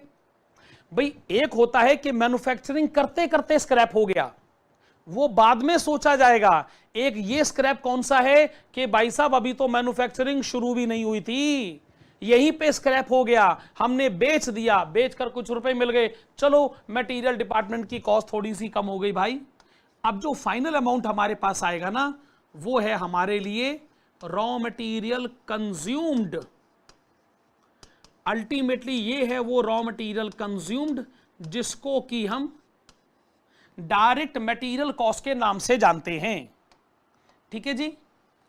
अच्छा, ये जो आपने रॉ मटेरियल कंज्यूम्ड कैलकुलेट कर लिया है ना, इसमें आप ऐड कर दीजिएगा डायरेक्ट लेबर कॉस्ट। क्या ऐड कर देंगे? Direct labour cost. वाजिब। और डायरेक्ट लेबर कॉस्ट में ऐड कर दीजिएगा डायरेक्ट एक्सपेंसेस। अब कुल मिलाकर हम फॉर्मेट में फिर वापस आ गए ना। ऑब्वियसली जब आप इन तीनों को ऐड करेंगे तो जानते क्या आ जाएगा? अरे जो अमाउंट आएगा उसको आप कहेंगे, या तो कहिएगा डायरेक्ट कॉस्ट, या फिर आप इसको नाम दीजिएगा प्राइम कॉस्ट। और एक बार ये डायरेक्ट कॉस्ट या प्राइम कॉस्ट कैलकुलेट हो जाए, फिर आप इसमें ऐड करेंगे फैक्ट्री के इनडायरेक्ट एक्सपेंसेस। और फैक्ट्री के जो इनडायरेक्ट एक्सपेंसेस हैं हम उनको एक और नाम से जानते हैं, दैट इज वर्क्स। फैक्ट्री यानी वर्क्स और इनडायरेक्ट एक्सपेंसेस ओवरहेड्स। तो फैक्ट्री के या वर्क्स के ओवरहेड्स इसमें ऐड करे जाएं। ये काम आप पिछले कॉस्ट शीट के फॉर्मेट में भी कर रहे थे जो विदाउट स्टॉक आपने बनाया था। अच्छा, ये ऐड करके जो अमाउंट आएगा ना, हम उसको टेक्निकली कहेंगे ग्रॉस फैक्ट्री कॉस्ट या फिर वर्क्स कॉस्ट। क्या कहेंगे? ग्रॉस फैक्ट्री कॉस्ट या फिर वर्क्स कॉस्ट। आप इसमें ऐड करिएगा ओपनिंग स्टॉक ऑफ WIP, और आप इसमें से डिडक्ट करिएगा क्लोजिंग स्टॉक ऑफ WIP।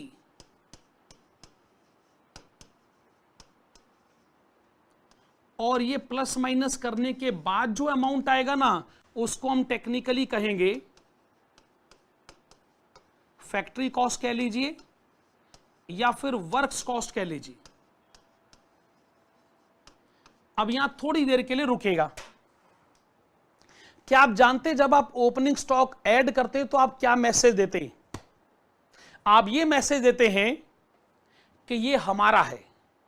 और जब आप क्लोजिंग स्टॉक माइनस करते हैं तो आप क्या मैसेज देते हैं? ये हमारा नहीं है। क्या मतलब हो भाई साहब हमारा है हमारा नहीं है? सुनो सुनो सुनो, असल में जो ओपनिंग स्टॉक है वो और कुछ नहीं, वो पिछले पीरियड का क्लोजिंग स्टॉक था। तो वो एंट्री कैरी फॉरवर्ड करके हमारे पास आई, ब्रॉड फॉरवर्ड हुई। हमने कहा कि हम इसको अपना मानते हैं। जैसे मेरे प्यारे बच्चों सुनिए, आप कल रात को एक क्वेश्चन की पढ़ाई कर रहे थे, आपने एक क्वेश्चन अधूरा छोड़ दिया। वो अधूरा क्वेश्चन आज कैरी फॉरवर्ड हुआ, वैसे ब्रॉड फॉरवर्ड हुआ। तो चूंकि वो अधूरा क्वेश्चन हम आज पूरा करेंगे, तो हम ये मैसेज देते हैं ये हमारा है, क्योंकि हमने आज इसको पूरा किया। तो ओपनिंग स्टॉक ऐड करके आप ये मैसेज देते हो ना कि ये हमारे पीरियड का माना जाए, क्योंकि इस पर काम आज कंप्लीट हुआ है। अच्छा, आप closing stock of WIP minus करके क्या मैसेज देते हैं कि काम नहीं हुआ जी इसके ऊपर पूरा, अधूरा काम छूट गया, प्लीज इसको आज का काम ना माना जाए, ये कल पूरा हो जाएगा, इसको कल का काम मान लिया जाएगा। तो ओपनिंग स्टॉक ऐड करके क्या मैसेज देते हो, ये हमारा है, और क्लोजिंग स्टॉक माइनस करके ये हमारा नहीं है, इसको हटा दो, इसको हटा दो। हटाने का मतलब माइनस कर दो, प्लस करने का मतलब इसको अपना लो। इसी लॉजिक से तो आप प्लस माइनस करते हैं कि नहीं। बात समझ में आई कि नहीं समझ में आई? वेरी गुड जी। एक बार फैक्ट्री कॉस्ट हमारे हाथ आ जाए, फिर फैक्ट्री कॉस्ट में आप क्या ऐड करेंगे? अरे वही चारों एक्सपेंसेस एक एक करके लिखेगा। Number 1 quality control cost, detail discussion हम बाद में करेंगे। अरे भाई हम तो थ्योरी लिख लिख के तंग आ गए, हम तो प्रैक्टिकल क्वेश्चन का इंतजार कर रहे हैं, और मैंने क्वालिटी कंट्रोल कॉस्ट का नोट आपको अभी नहीं लिखवा कर देना। और मैंने आपको वादा भी करा है कि आज की बची हुई क्लास में और अगली 2 क्लासेस में और कोई थ्योरी का नोट मैं आपको नहीं लिखवा कर दूंगा। अच्छा, नंबर 2 आप बताइए क्या था? प्राइमरी पैकिंग कॉस्ट था ना। अच्छा,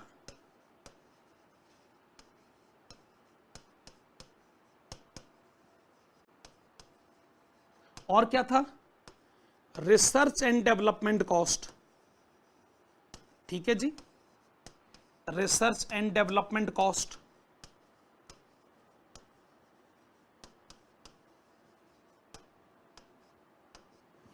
नंबर 4 आपको क्या ऐड करना है? वो ऑफिस एंड एडमिनिस्ट्रेशन ओवरहेड्स जो कि प्रोडक्शन रिलेटेड हैं, जो कि प्रोडक्शन रिलेटेड है। ठीक है जी, ओके, ऐड हो जाएंगे। माइनस क्या करना पड़ता है? Sale value of factory scrap. आप देखें ना, ये कौन सा स्क्रैप है? फैक्ट्री स्क्रैप, यानी मैन्युफैक्चरिंग प्रोसीजर के दौरान होने वाला स्क्रैप। And by product.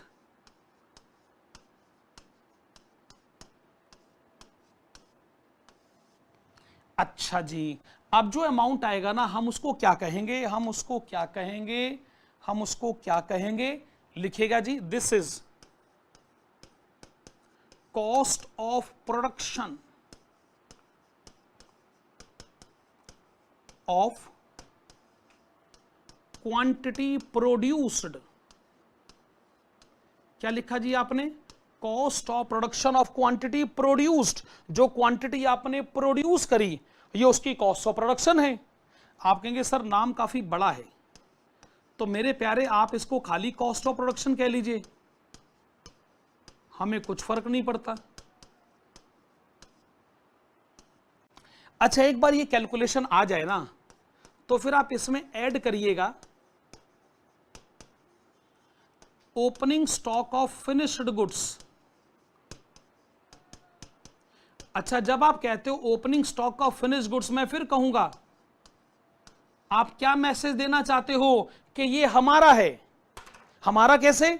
आपको जो यार ये बना तो पिछले पीरियड में था, पर पिछले पीरियड में हम उसको बेच नहीं पाए, हम इसको इस पीरियड में बेच देंगे, तो इसलिए ये हमारा है। बेसिकली हम कहना चाहते हैं कि जो पिछले पीरियड ने रिजेक्ट किया वो हमने एक्सेप्ट किया। पिछले पीरियड ने जो क्लोजिंग स्टॉक लिखा, माइनस करा, हमने ऐड कर दिया। उसने कहा निकल जाओ, हमने कहा आ जाओ। इसको ऐड करके जो अमाउंट आता है ना, हम उसको क्या कहते हैं? हम उसको एक नाम देते हैं, that is cost of production of goods available. Available यानी अरे भाई ये वो गुड्स हैं जो अवेलेबल है, चाहो तो बेच दो, चाहो तो बेच दो। मैं कहता हूं जो बनाया वो बेच दो, जो पिछले पीरियड से आया बेच दो। यानी आपके पास अवेलेबल है, जो क्वांटिटी अभी बनाई वो भी अवेलेबल है, जो पीछे से आई वो भी अवेलेबल है, चाहो तो बेच दो। लेकिन आपको सर ऐसा है, चाहने से क्या होता है? जो हम नहीं बेच पाए सो नहीं बेच पाए, उसे माइनस कर देते हैं। जरूर जरूर हमने कोई रोका है आपको? Closing stock of finish goods minus करके आप क्या मैसेज देना चाहते हैं? ये हमारा नहीं है, हमने बनाया जरूर पर हम इसे बेच नहीं पाए, इसे यहां से ले जाओ, हम इसको अपना नहीं मानते। ले जाओ भाई ले जाओ, हम इसको अपना नहीं मानते। जो अमाउंट आएगा आप उसको क्या नाम दोगे? This is cost of production. Cost of production of quantity sold, यानी ये वो कॉस्ट ऑफ प्रोडक्शन है जो क्वांटिटी सोल्ड को रिप्रेजेंट करता है। वाजी वाह। आप कहेंगे सर नाम थोड़ा बड़ा है, थोड़ा छोटा कर दो। तो चलो यार लिख low cost of goods sold. अब तो खुश, अब तो नाम छोटा हो गया ना? हाँ जी, अब थोड़ा ठीक लग रहा है। Very good. अब फिर से आ जाइए, एक आप ऐड करिएगा office and administration overheads bracket में जनरल। मैं आपको फिर कहना चाहूंगा, आप ऑब्जर्व करिए कि जो ऑफिस ओवरहेड्स प्रोडक्शन रिलेटेड थे वो तो ऊपर चले गए, वो तो ऊपर चले गए ना, और जो प्रोडक्शन रिलेटेड नहीं थे, जनरल कैटेगरी के हो गए, वो वही आखिर में ऐड हो गए। और लास्ट में selling and distribution overheads.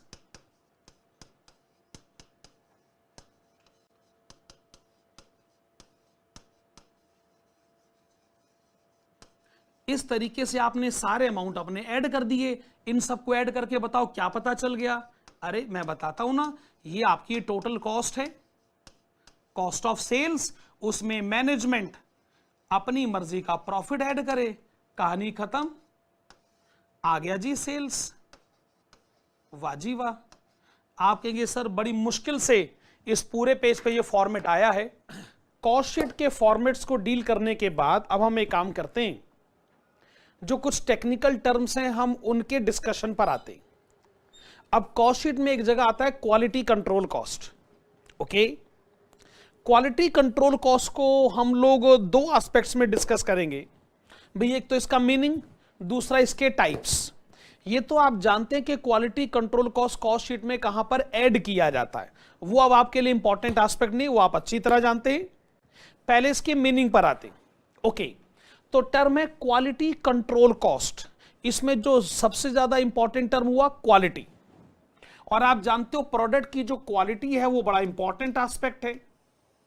Business को क्वालिटी के कंटेक्स्ट में दो काम करने होते हैं, एक को वो कहते हैं मेंटेनिंग,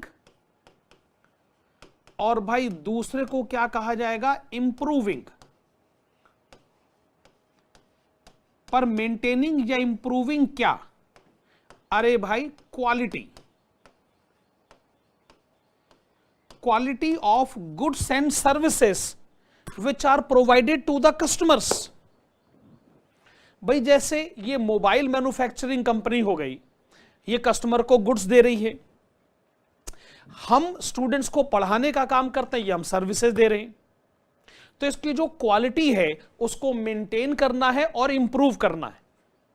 इस कंटेक्स्ट में जो आपकी कॉस्ट होगी उसको कहा जाएगा quality control cost. Very good, perfect है जी।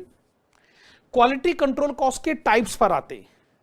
चार तरीके की कॉस्ट है इसकी: prevention cost, appraisal cost, internal failure और एक्सटर्नल फेलियर कॉस्ट। स्टार्ट करते हैं प्रिवेंशन कॉस्ट से। प्रिवेंशन कॉस्ट में टर्म है प्रिवेंशन। इसका मतलब बुरा होने से रोके। अगर आपको लगता है कि आपके बिजनेस की कुछ ऐसी एक्टिविटीज हैं, जैसे मटेरियल का वेस्टेज हो जाता है, जैसे लेबर का अनप्रोडक्टिव टाइम है, अगर आपको लगता है ऐसी कुछ एक्टिविटीज हैं जो प्रोडक्ट की क्वालिटी को खराब करती हैं, तो आप उन एक्टिविटीज को पहले से रोको, पहले से कंट्रोल एक्सरसाइज करें। वो हो गया प्रिवेंशन कॉस्ट। जैसे मान लीजिए आप लोगों ने अपने बिजनेस में सीसीटीवी कैमरास इंस्टॉल करें, ताकि आप आइडेंटिफाई कर सको कि मटेरियल का जो है वो यूसेज कैसे हो रहा है। मटेरियल अगर कहीं वेस्ट हो रहा है तो वो मैनेजमेंट की नजर में आना चाहिए। आपने जो कैमराज इंस्टॉल करें उसमें आपको लेबर की एक्टिविटी भी पता चलेगी कि लेबर तो कहीं ऐसा नहीं है कि काम को ठीक ढंग से मैनेज ना कर रहा हो, अनप्रोडक्टिव टाइम उसका ज्यादा हो, आइडल टाइम ज्यादा हो। तो ये बेसिकली इस कॉस्ट को आप किस नेचर की कॉस्ट कहेंगे कि आप एक्चुअली प्रॉब्लम को प्रिवेंट करना चाहते। तो प्रॉब्लम को प्रिवेंट करने के लिए जो कॉस्ट होगी उसको ऑब्वियसली हम क्या नाम देंगे? Prevention cost. Very good. दूसरी कॉस्ट है अप्रेजल कॉस्ट। देखिए, जब हम कस्टमर के सेटिस्फेक्शन लेवल को पता करने की कोशिश करते, आप लोगों ने भी कई बार हो सकता है ये महसूस करा हो कि कोई बिजनेस ऑर्गेनाइजेशन आपसे जानना चाहती है कि जो सर्विस उसने आपको दी, जो प्रोडक्ट उसने आपको दिया, आप उसकी क्या रेटिंग देंगे। कैसा कभी हुआ कि किसने फोन करके आपसे पूछा हो कि भाई आप बताएं, आप इसको 5 में से 4 पॉइंट देते हैं, 3 पॉइंट देते हैं। ये बेसिकली क्या है? हम जो प्रोडक्ट अपने कस्टमर को प्रोवाइड करा कर देते हैं, कस्टमर का सेटिस्फेक्शन लेवल हम कितना अचीव कर पाते हैं। तो कस्टमर के सेटिस्फेक्शन लेवल को जानने के लिए हम एक सिस्टम डेवलप करते हैं, उस सिस्टम की एक कॉस्ट होती। अरे भी आपको जो मैसेजेस पहुंचाए जाते हैं वो मैसेज पहुंचाने की भी तो एक कॉस्ट है। एसएमएस का जो पैक लिया जाता है उसकी एक कॉस्ट है। कस्टमर को मैसेज भेजेंगे, हम उससे कहेंगे अगर आपको लगता है कि हमने आपको अच्छी सर्विस दी तो 5 में से 5 पॉइंट दें, या फिर जो भी आप हमको इवेलुएट करना चाहें। तो जब कस्टमर के सेटिस्फेक्शन लेवल को इवेलुएट करने का सिस्टम डेवलप किया जाता है, और अगर मान लीजिए हमको पता चले कि कस्टमर हमसे खुश नहीं है, तो फिर हम अपने प्रोडक्ट की क्वालिटी को इंप्रूव करेंगे। तो ऑब्वियसली फिर ये क्वालिटी कंट्रोल कॉस्ट की डेफिनेशन में चला जाएगा। ओके, एक है इंटरनल, दूसरा है एक्सटर्नल फेलियर कॉस्ट। इसको कैसे समझा जाए? देखो, अगर हम अपने कस्टमर को गुड्स की डिलीवरी देते, तो गुड्स की डिलीवरी देने से पहले ही हमको हमारे प्रोडक्ट का डिफेक्ट पता चल गया और हमने डिफेक्ट को ठीक कर दिया, तो उसे हम कहेंगे इंटरनल फेलियर कॉस्ट। लेकिन गुड्स की डिलीवरी दी जा चुकी, प्रोडक्ट इस समय कस्टमर के पास है और हमको पता चला कि जी प्रोडक्ट में खराबी है, तो हमको मालूम है कि कस्टमर हमसे नाराज है। अब उसकी नाराजगी को दूर कैसे किया जाए? बहुत आसान है, उसके आगे हाथ जोड़िए, माफी मांगिए कि जी जो प्रोडक्ट हमने आपको दिया उसमें ये खराबी है, हम खुद कह रहे हैं साहब, लेकिन आप हमसे नाराज ना हो, हम इस डिफेक्ट को फ्री ऑफ कॉस्ट ठीक करेंगे। तो कस्टमर का डिससेटिस्फेक्शन लेवल थोड़ा रिड्यूस किया जा सकता। इंटरनल फेलियर कॉस्ट में एडवांटेज ये है कि अभी कस्टमर को पता ही नहीं चला, पर एक्सटर्नल फेलियर कॉस्ट में डिसएडवांटेज ये है कि कस्टमर को पता चल चुका है। इन एनी केस, कुल मिलाकर ये है क्वालिटी कंट्रोल कॉस्ट की 4 तरीके की टाइप्स। मैं फिर से कह रहा हूं, prevention cost, appraisal cost, internal failure cost and external failure cost. Very good जी। क्वालिटी कंट्रोल कॉस्ट पे डिस्कशन करने के बाद बढ़ते हैं अगले पॉइंट की तरफ। Next concept, packing cost. Packing cost के कॉस्ट अकाउंटिंग ट्रीटमेंट पर आने से पहले इसके जरा पर्पसेस के बारे में बात करते हैं। आखिरकार गुड्स की पैकिंग की रिक्वायरमेंट क्यों होती? पहला पर्पस है प्रोटेक्शन। भाई, जो प्रोडक्ट कस्टमर को डिलीवर किया जाता है, हमें उस प्रोडक्ट का प्रोटेक्शन करना है। इसका मतलब वो जो पैकिंग मटेरियल है भले ही खराब हो जाए कोई दिक्कत नहीं, पर उसके अंदर जो प्रोडक्ट है, जो मेन प्रोडक्ट है, उसकी हमको प्रोटेक्शन करनी।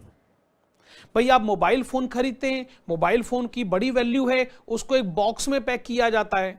मैं कहता हूं वो बॉक्स भले ही टूट फूट जाए कोई बात नहीं, लेकिन मोबाइल फोन सही सलामत रहना चाहिए कि नहीं? तो मेन प्रोडक्ट के प्रोटेक्शन के लिए पैकिंग करी जाती है। कंटेनमेंट, पैकिंग का दूसरा ऑब्जेक्टिव कंटेनमेंट। मैं फिर से मोबाइल फोन का एग्जांपल देता हूं। आपने ऑब्जर्व करा होगा कि उसी बॉक्स के अंदर उन्होंने कितने सिस्टमेटिकली उसमें फोन भी रखा होता है, चार्जर भी रखा होता है, ईयरफोन भी होता है, एक बुक भी होती है उसके अंदर इंस्ट्रक्शन वाली, और भी कुछ होता होगा भाई, लेकिन एक ही बॉक्स में कैसे ऐसे वैसे किस तरीके से सबको उसी के अंदर कंटेन कर दिया जाता है। बहुत बढ़िया साहब, ज्यादा से ज्यादा प्रोडक्ट को छोटे से छोटे स्पेस में कैसे कंटेन किया जा सकता है, यह भी पैकिंग का ही सबसे बढ़िया एग्जांपल है। पैकिंग का कमाल है। इंफॉर्मेशन, ओके, देखो जो कस्टमर है ना उसको इंफॉर्मेशन भी देनी बहुत जरूरी है कि आपने इस प्रोडक्ट को यूज कैसे करना है। खासतौर पे जब आप मेडिसिन खरीदते हैं तो दवाइयों पे उस पे लिखा ही होता ना कि इंस्ट्रक्शंस फॉर यूज, कि आपको कैसे इसको यूज करना है, दवाई कब लेनी है, कैसे लेनी है, कितनी लेनी है। तो इंफॉर्मेशन भी तो आपको कस्टमर को प्रोवाइड करा कर देनी है। और एक चौथा ऑब्जेक्टिव मुझे पैकिंग का लगता है मार्केटिंग।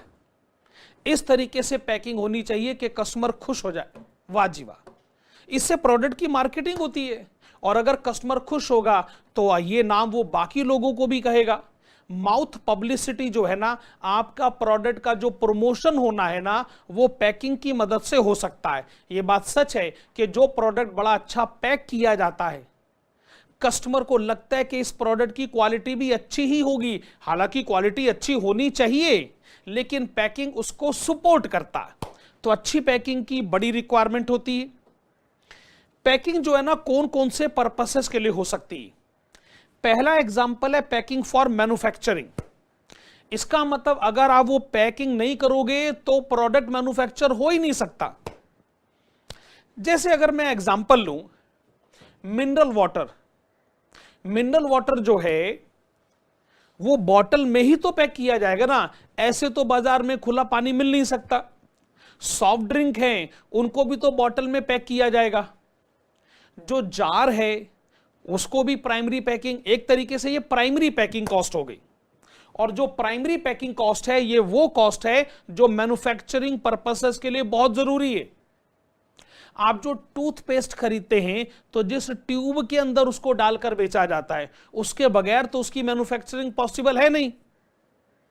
तो वो है प्राइमरी पैकिंग कॉस्ट। और ये बात आप जानते हैं, कॉस्ट शीट का फॉर्मेट की ये रिक्वायरमेंट है कि जो प्राइमरी पैकिंग कॉस्ट है, यानी जो मैन्युफैक्चरिंग पर्पसेस के लिए पैकिंग करी जाती है, उसका क्या ट्रीटमेंट है, वेल उसे कॉस्ट ऑफ प्रोडक्शन का पार्ट माना जाएगा। एक बार फैक्ट्री कॉस्ट कैलकुलेट हो जाए तो उसके बाद प्राइमरी पैकिंग कॉस्ट ऐड होती है। प्राइमरी पैकिंग कॉस्ट यानी प्रोडक्ट की मैन्युफैक्चरिंग के पर्पसेस के लिए जो पैकिंग एक्टिविटीज एग्जीक्यूट करी जाती है। अच्छा, उसके बाद गुड्स को इसलिए भी पैक किया जाता है कि उसको अलग अलग एजेंट्स के पास, अलग अलग ब्रांचेस के पास उनकी सेफ डिलीवरी हो सके। हो सकता है कोई प्रोडक्ट ऐसा हो कि यहां पर हमारी एक फैक्ट्री है लेकिन बड़ी सारी जगह पर हम उसको बेचते हैं और हमारे एजेंट्स बेचते हैं, हमारी ब्रांचेस बेचती हैं। तो ये हमारा ऑब्जेक्टिव है कि हम अपने प्रोडक्ट को पहले अपनी सभी ब्रांचेस के पास सेफ कंडीशन में पहुंचाएं। उसके लिए जो पैकिंग करी जाती है वो पैकिंग जो है वो प्राइमरी पैकिंग कॉस्ट नहीं है। उसको क्या माना जाएगा, part of distribution overheads. Cost sheet बनाते समय एकदम आखिर में selling and distribution overhead add होते हैं, तो डिस्ट्रीब्यूशन ओवरहेड की लिस्ट में उसको आपको काउंट करना है। ओके, उसके बाद एक वो पैकिंग है कस्टमर के घर तक सेफ डिलीवरी, इसको इंश्योर किया जाए। ये पूरी तरीके से सेलिंग एक्टिविटी, ये कस्टमर को आप सीधा एडवांटेज दे रहे, तो इसको आप सेलिंग ओवरहेड का पार्ट मानेंगे। लेकिन ये बात भी सच है कि जो डिस्ट्रीब्यूशन ओवरहेड है और जो सेलिंग ओवरहेड है, ये हमारे कॉस्ट शीट के फॉर्मेट में कोई अलग अलग थोड़ी लिखे जाते, एक ही बात है ना। इसलिए इफेक्टिवली सोचा जाए तो ये वाली जो पैकिंग कॉस्ट है जो सेफ डिलीवरी टू ब्रांचेस है, और ये वाली जो पैकिंग कॉस्ट है जो सेफ डिलीवरी टू कस्टमर्स है, इनका नेट इंपैक्ट एक ही जैसा रहेगा कि कॉस्ट शीट में आपको इसको लिखना है सेलिंग एंड डिस्ट्रीब्यूशन ओवरहेड्स की कैटेगरी में। परफेक्ट है स्टेटमेंट, वेरी गुड जी। तो ये डिस्कशन रहा पैकिंग कॉस्ट को लेकर। बढ़ते हैं अगले कंसेप्ट की तरफ। Next point of discussion, research and development cost. Okay, इस डिस्कशन की शुरुआत करें पर्पसेस से। जैसे आप पैकिंग के पर्पसेस पढ़ रहे थे, रिसर्च एंड डेवलपमेंट के पर्पसेस हैं जिंदा रहना और तरक्की करना। मेरा मतलब है सर्वाइवल, ग्रोथ एंड एक्सपेंशन। भाई आजकल के जमाने में अगर आपको सर्वाइव और ग्रोथ के बारे में सोचना है तो बिजनेस में रिसर्च एंड डेवलपमेंट की बड़ी स्ट्रिक्ट रिक्वायरमेंट है। जैसे अगर मैं चलिए मोबाइल फोन कंपनी के बारे में बात करूं तो बिना रिसर्च, बिना डेवलपमेंट के क्या आपकी प्रोग्रेस हो सकती है? अरे भाई आज की डेट में तो ये कहा जाता है कि अगर आपके पास 6 महीने पुराना फोन भी पड़ा है तो पता है दोस्त लोग ताना देने लगते हैं कि क्या बाबा आदम के जमाने का फोन लेकर घूम रहे। सोचिए यार इस बात को। सर्वाइवल और ग्रोथ रिसर्च के ऊपर ही टिका हुआ है। ऑटोमोबाइल इंडस्ट्री के बारे में बात करते हैं। भाई अगर पुरानी कार आप बेचो तो उसका प्राइस तो बढ़ नहीं सकता जी। अगर आपको कार का प्राइस बढ़ाना है, मोटरसाइकिल का प्राइस बढ़ाना है तो कस्टमर को कहना पड़ता है ये नया मॉडल लेकर आए हैं, नए फीचर्स के साथ लेकर आए।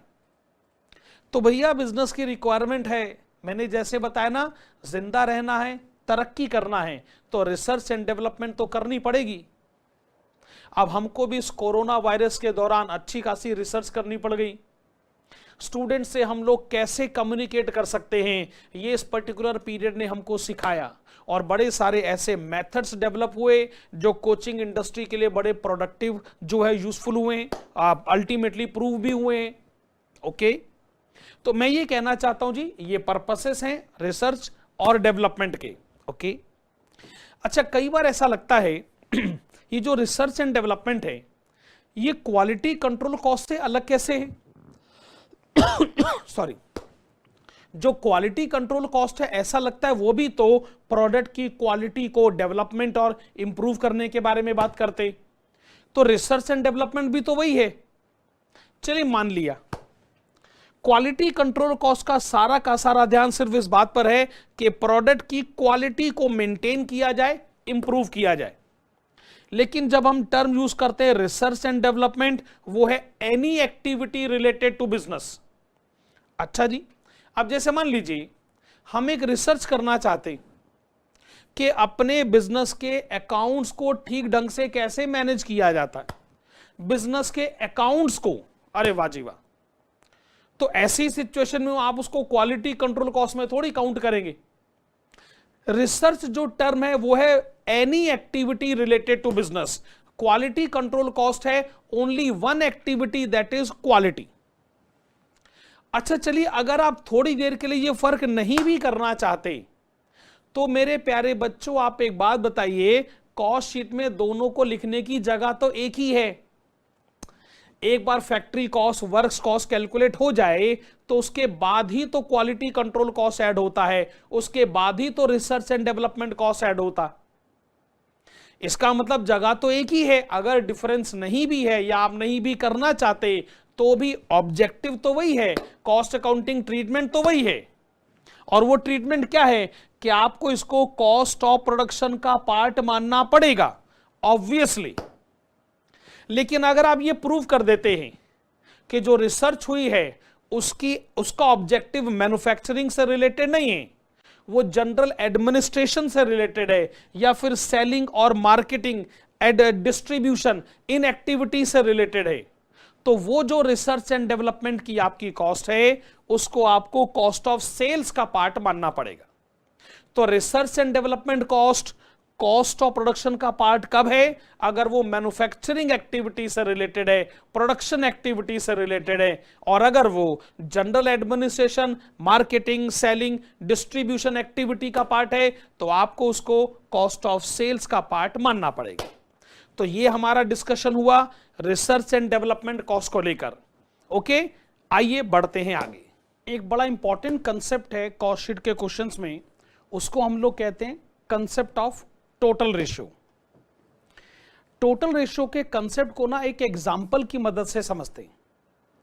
ऐसे कुछ प्रैक्टिकल क्वेश्चंस आपको मिलेंगे जिसमें मान लीजिए इंफॉर्मेशन कुछ ऐसे गिवन होगी कि आपकी जो टोटल जॉइंट कॉस्ट है वो है ₹1,60,000। क्वांटिटी प्रोड्यूस्ड, ए और बी दो प्रोडक्ट आप बनाते हैं, ए की क्वांटिटी 2000 यूनिट्स, बी की क्वांटिटी 600 यूनिट्स, और दोनों की जो जॉइंट कॉस्ट है वो है ₹1,60,000। एक इंफॉर्मेशन मान लीजिए आपको और गिवन है कि जो ए और बी की जो पर यूनिट कॉस्ट है उसका रेशो है 1:2। मान लीजिए ये इंफॉर्मेशन आपको गिवन है, तो आप सिचुएशन को कैसे हैंडल करेंगे? ओके, इसको डील करने के दो मेथड हो सकते हैं। पहला मेथड जो बिल्कुल भी रेकमेंडेड नहीं है, लेकिन फिर भी आप सीख लीजिए क्योंकि स्कूल लेवल पर ऐसा ही मेथड पढ़ाया जाता है।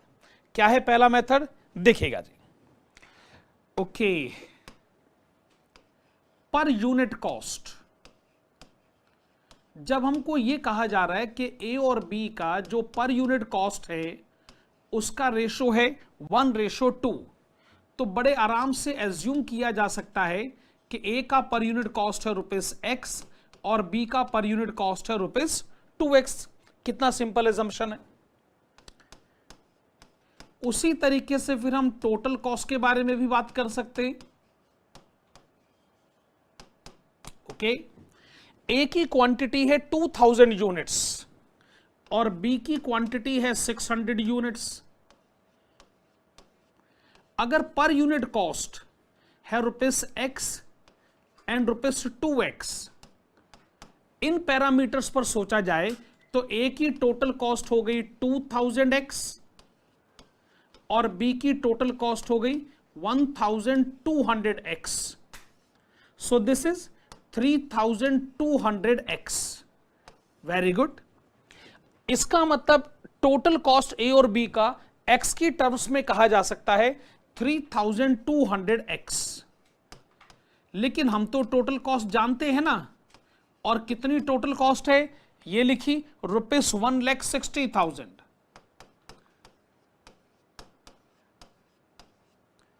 तो भी X हो गया 1,60,000 डिवाइडेड बाय 3200। ओके, ये आपको कितना मिला? ₹50। परफेक्ट। जैसे X आपको ₹50 मिलेगा, बड़े आराम से पर यूनिट कॉस्ट की कैलकुलेशन हो जाएगी। पर यूनिट कॉस्ट, ओके, ए का है ₹X, दैट मीन्स ₹50, और बी का है ₹2X, दैट मीन्स ₹100। ठीक है। अब अगर हम आपसे टोटल कॉस्ट की कैलकुलेशन करने को कहें, उसमें ए और बी, वेरी गुड, ए की क्वांटिटी है 2000 यूनिट्स और बी की क्वांटिटी है 600 units. Per unit cost ₹50 and ₹100। Very good. 2000 units ₹50 per unit, ₹1 lakh. B के केस में 600 units ₹100 per unit, that is ₹60,000, और दोनों का टोटल ₹1,60,000, और 1,60,000 ये आपकी जॉइंट कॉस्ट का टोटल है। एज सच मैं इस मेथड के खिलाफ नहीं हूं भाई, ये मेथड तो अच्छा ही मेथड है। स्कूल लेवल पर आपने ऐसी सिचुएशन को डील करी हुई है, पर सीए के एग्जाम में ना थोड़ा बुरा माना जाता है जी। ऐसा लगता है कि आप बच्चों वाली कैलकुलेशन डील कर रहे हैं। अच्छा, अगर ये कैलकुलेशन मान भी लें तो यार कितनी कैलकुलेशन करोगे? हो सकता है आपको एक क्वेश्चन में ऐसी 5-6 बातें मिल जाएं, हो सकता है 6, 7, 8 कैलकुलेशंस ऐसी डील करनी पड़ जाएं, तो कैसे हैंडल करोगे?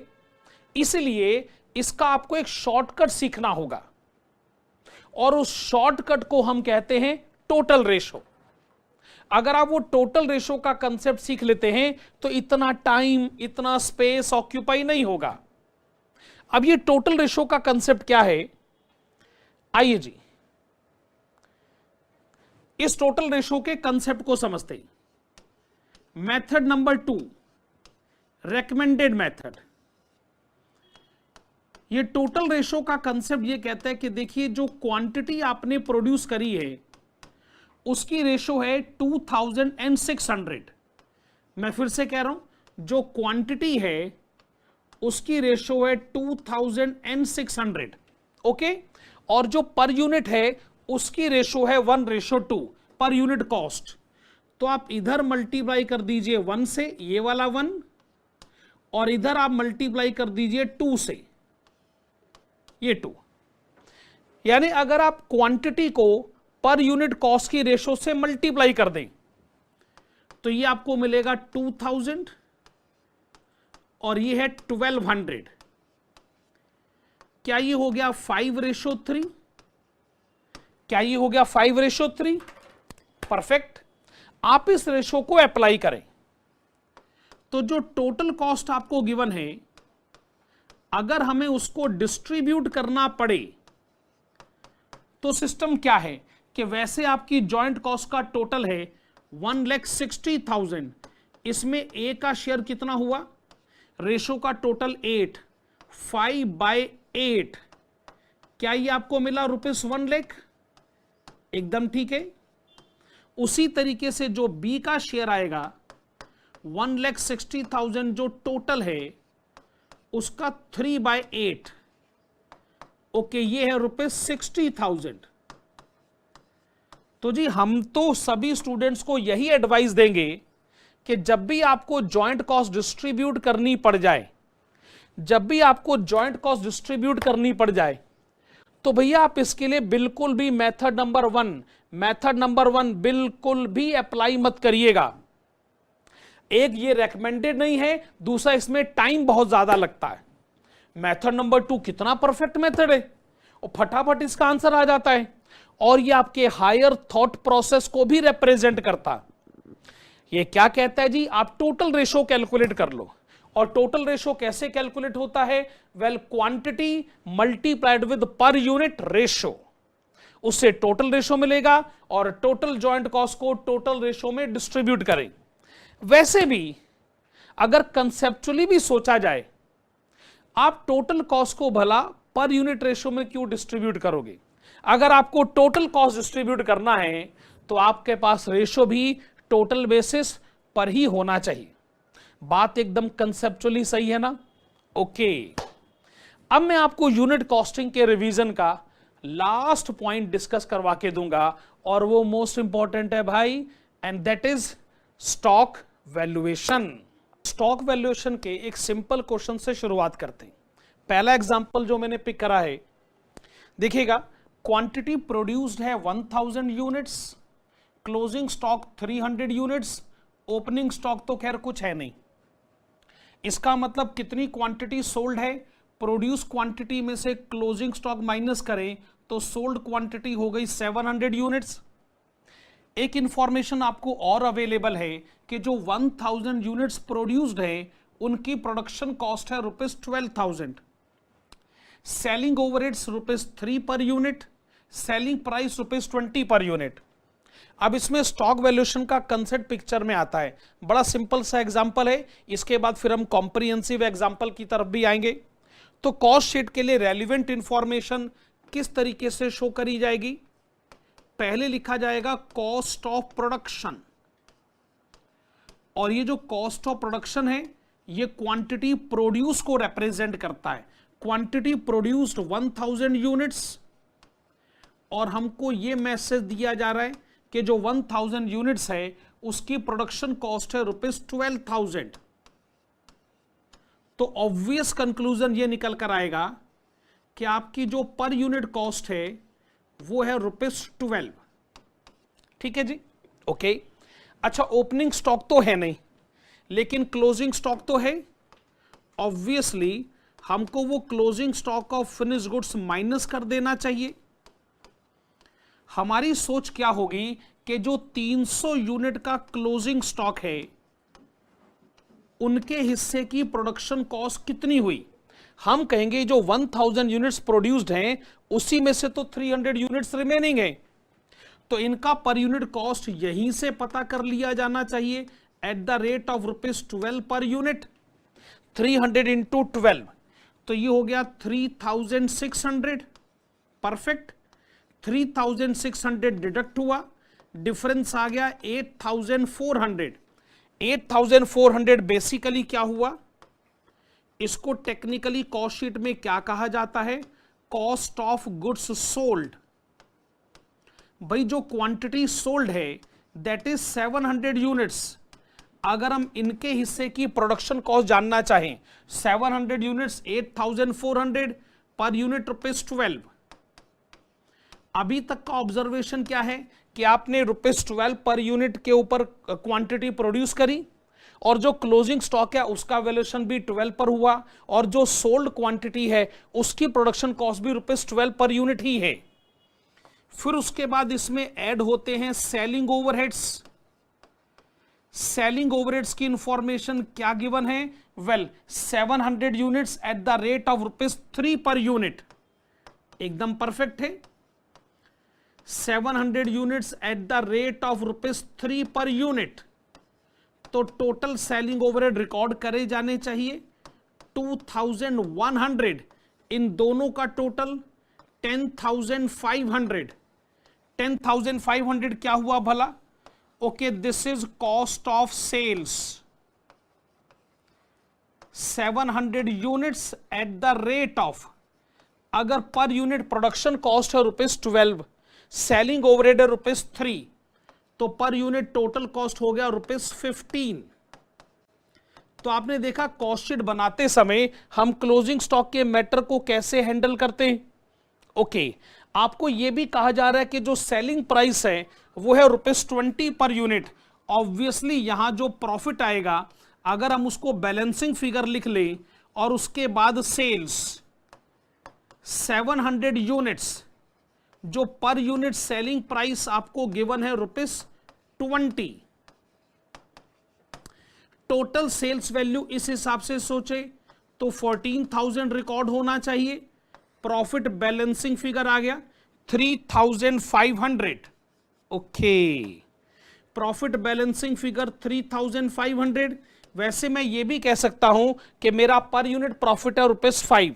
क्यों? क्योंकि सेलिंग प्राइस ₹20 है और कॉस्ट ₹15 है। वेरी गुड जी। स्टॉक वैल्यूएशन का कितना सिंपल केस और कितना सिंपल एग्जांपल आपके सामने आया।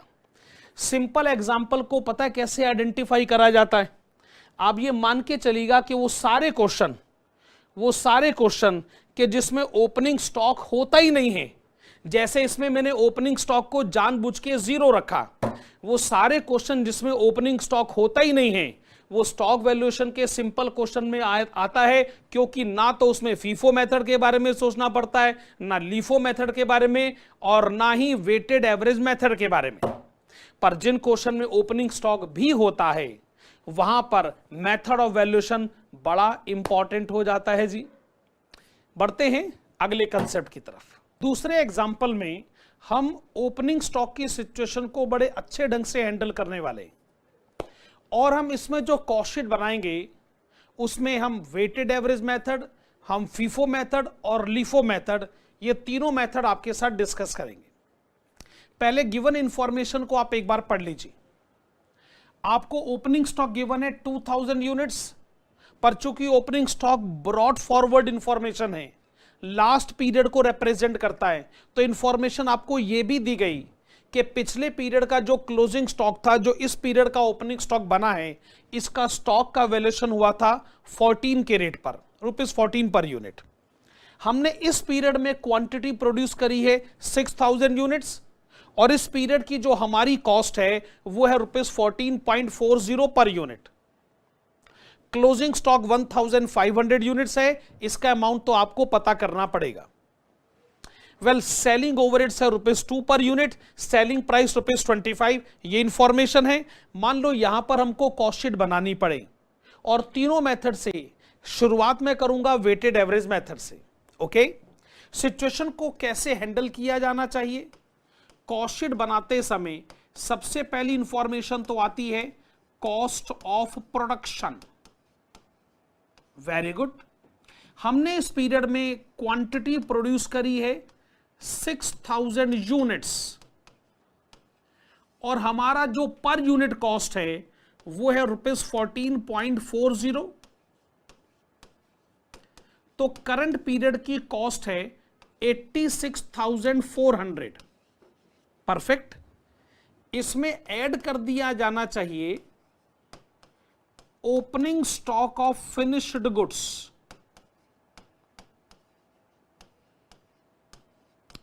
ओके, 2000 यूनिट्स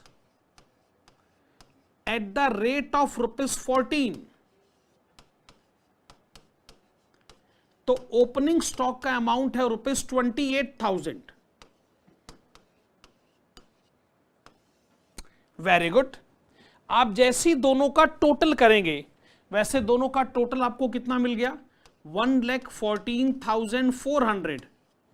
ठीक है जी। इसको आप क्या कहेंगे, well this is cost of goods available. Cost of goods available, कितनी क्वांटिटी अवेलेबल है, 6,000 प्लस 2,000 दैट इज 8,000 यूनिट्स। ठीक बात है। एट द रेट ऑफ, भाई आपकी टोटल कॉस्ट हो चुकी है 1,14,400।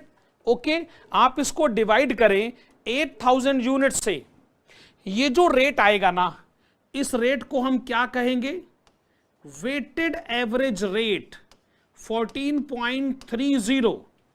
ना ये करंट पीरियड को रिप्रेजेंट करता है पूरी तरीके से, ना लास्ट पीरियड को, ये दोनों के वेटेड एवरेज रेट को रिप्रेजेंट करता। ऐसी बड़ी सारी ऑर्गेनाइजेशंस हैं जो ओपनिंग स्टॉक और रीसेंट प्रोडक्शन में डिफरेंस नहीं करना चाहती। वो ये कहते जी हमें इस झंझट में नहीं पड़ना कि कौन सा हमारे पास पुराना स्टॉक है, कौन सा नया स्टॉक है। पुराना नया मिलकर ऐसे मिक्सअप हो जाता है कि फिर उसके बाद हम उसको डिफरेंशिएट नहीं करते, हम बातों को मिक्सअप कर देते हैं। ऐसी सिचुएशन में जब क्लोजिंग स्टॉक माइनस किया जाए और क्लोजिंग स्टॉक का वैल्यूएशन किया जाए, तो ये बिल्कुल ना सोचा जाए कि ये पुराना सामान है या नया सामान है। वैल्यूएशन हो जाना चाहिए सिंपली एवरेज बेसिस पे। आपने बताया कि क्लोजिंग स्टॉक की आपके पास है 1500 यूनिट, तो पुराने नए का फर्क मत करिए, सिंपली आप इसका वैल्यूएशन कर दें वेटेड एवरेज रेट पर, दैट इज 14.30 पर यूनिट। Very good. तो ये अमाउंट आ गया 21,450। डिफरेंस आपको पता चलेगा cost of goods sold. Difference है cost of goods sold. Quantity 6,500 units, और इसका वैल्यूएशन भी वेटेड एवरेज रेट पर ही होगा, दैट इज 14.30। हां जी, डिफरेंस आप वैसे भी पता कर सकते हैं 92,950। ठीक है, इसमें सेलिंग ओवरहेड अगर ऐड कर दिया जाए तो टोटल कॉस्ट की इंफॉर्मेशन हमारे पास आ जाएगी। Selling overheads ₹2 per unit, 6,500 units at the rate of ₹2 per unit, that makes ₹13,000.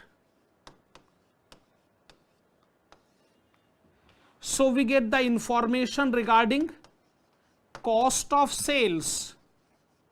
Cost of sales of course total cost को represent करेगा, जिसमें मैन्युफैक्चरिंग कॉस्ट तो है ही, साथ में सेलिंग ओवरहेड का कंटेंट भी है। ये टोटल आपको मिलेगा 105,950। एकदम ठीक है। मैं ये कह सकता हूं कि जो 6,500 यूनिट सोल्ड है उसमें पर यूनिट मैन्युफैक्चरिंग कॉस्ट है 14.3 और सेलिंग ओवरहेड है ₹2। बड़े आराम से आप इसका टोटल भी कर सकते हैं at the rate of ₹16.30 per unit. एकदम बढ़िया। प्रॉफिट तो ऑफ कोर्स आप बैलेंसिंग फिगर ही हमेशा से कैलकुलेट करते रहे हैं। Next sales. सेल्स को आप कैसे सोचेंगे, 6,500 यूनिट सोल्ड और सेलिंग प्राइस है ₹25। 25 है ना, very good. 6,500 unit sold at the rate of ₹25। Sales value आपको मिलेगा 1,62,500। प्रॉफिट बैलेंसिंग फिगर बताया जा सकता है 56,550।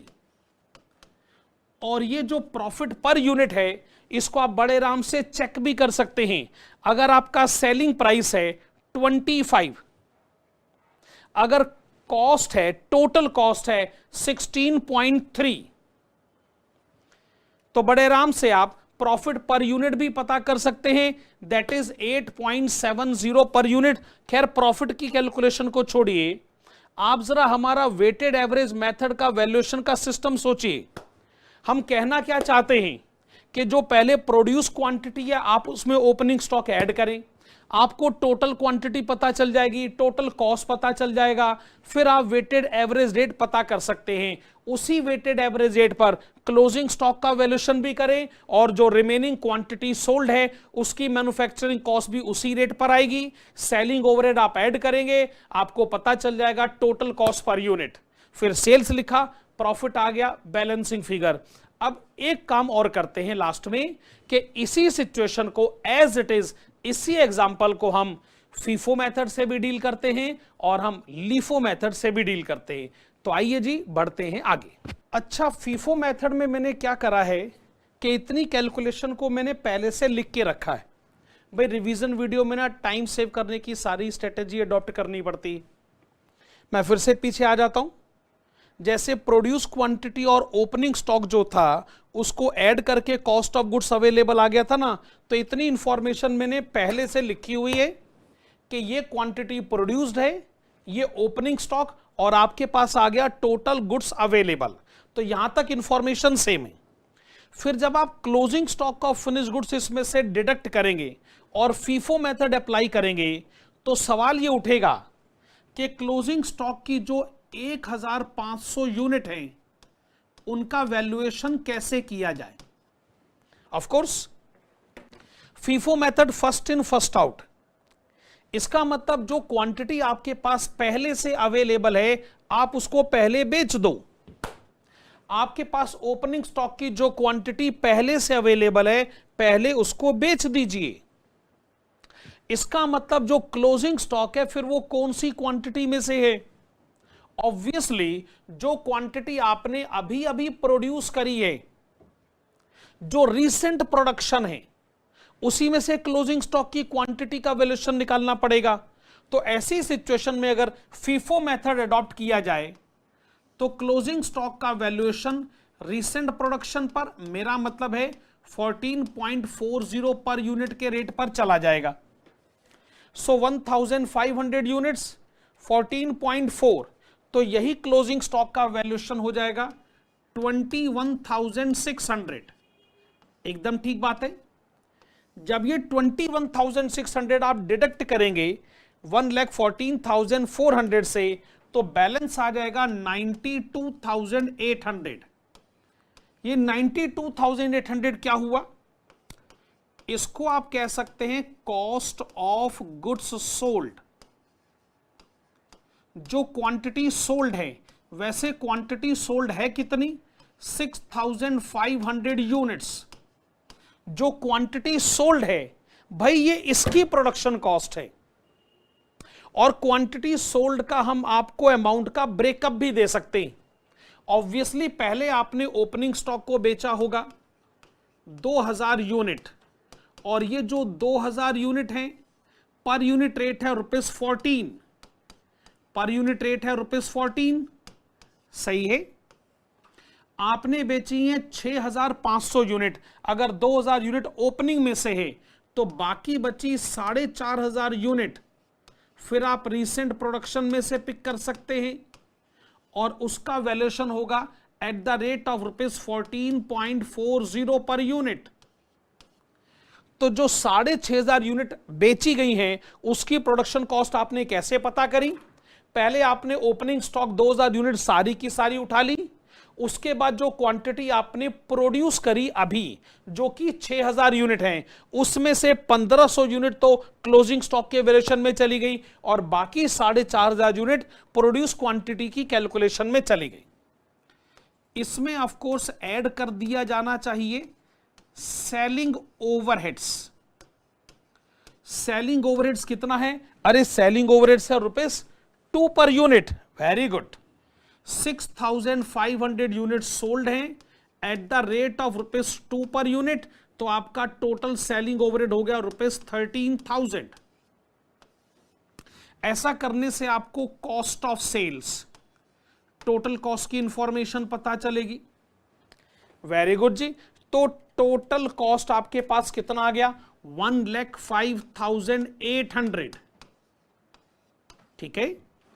प्रॉफिट तो बैलेंसिंग फिगर और सेल्स वही है 6,500 units at the rate of ₹25। मैं पिछली स्लाइड पे चला जाता हूं, वहां पर भी हमने सेल्स यही रिकॉर्ड किया था 1,62,500।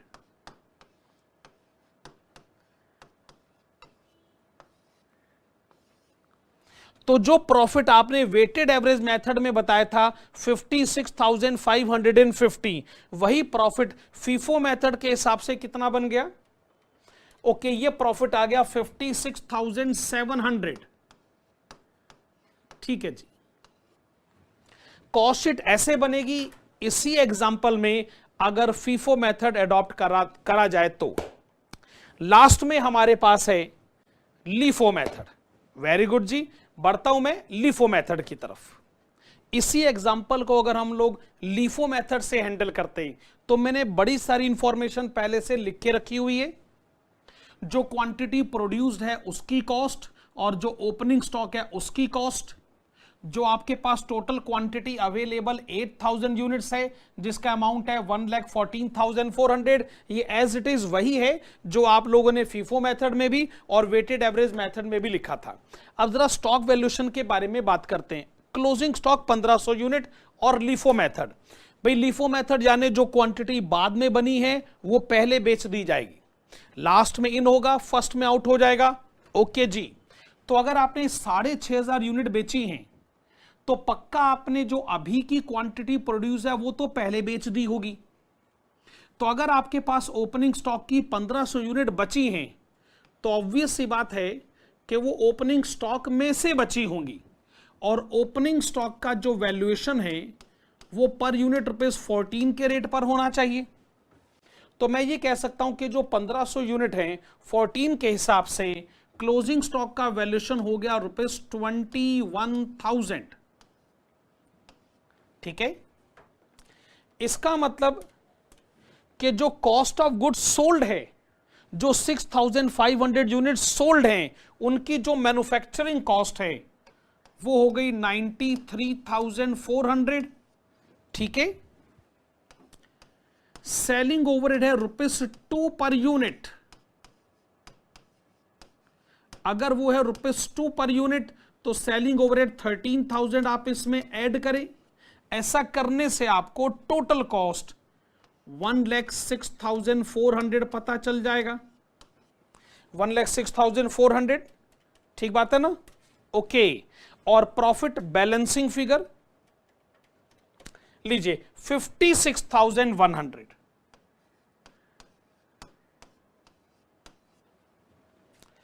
हम लोगों ने पहले वेटेड एवरेज, फिर फीफो और फिर लीफो मेथड के हिसाब से स्टॉक वैल्यूएशन के कंसेप्ट को समझा। मेरे ख्याल से ये वाला जो रिवीजन वीडियो यूनिट कॉस्टिंग का है ये लगभग 2 घंटे के आसपास का टाइम ले चुका है। सारी बातें तो हम इसमें डिस्कस नहीं कर पाए, लेकिन फिर भी हमने अपनी तरफ से कोशिश करी कि यूनिट कॉस्टिंग के जितने भी पॉसिबल पॉइंट्स हो सकते हैं उनको एक रिवीजन वीडियो में टच तो जरूर किया जाए। चलिए जी, आज की रिवीजन क्लास को हम लोग यहीं कंक्लूड करते हैं। मिलेंगे अगली रिवीजन क्लास में, तब तक मेरी तरफ से goodbye, thank you, take care.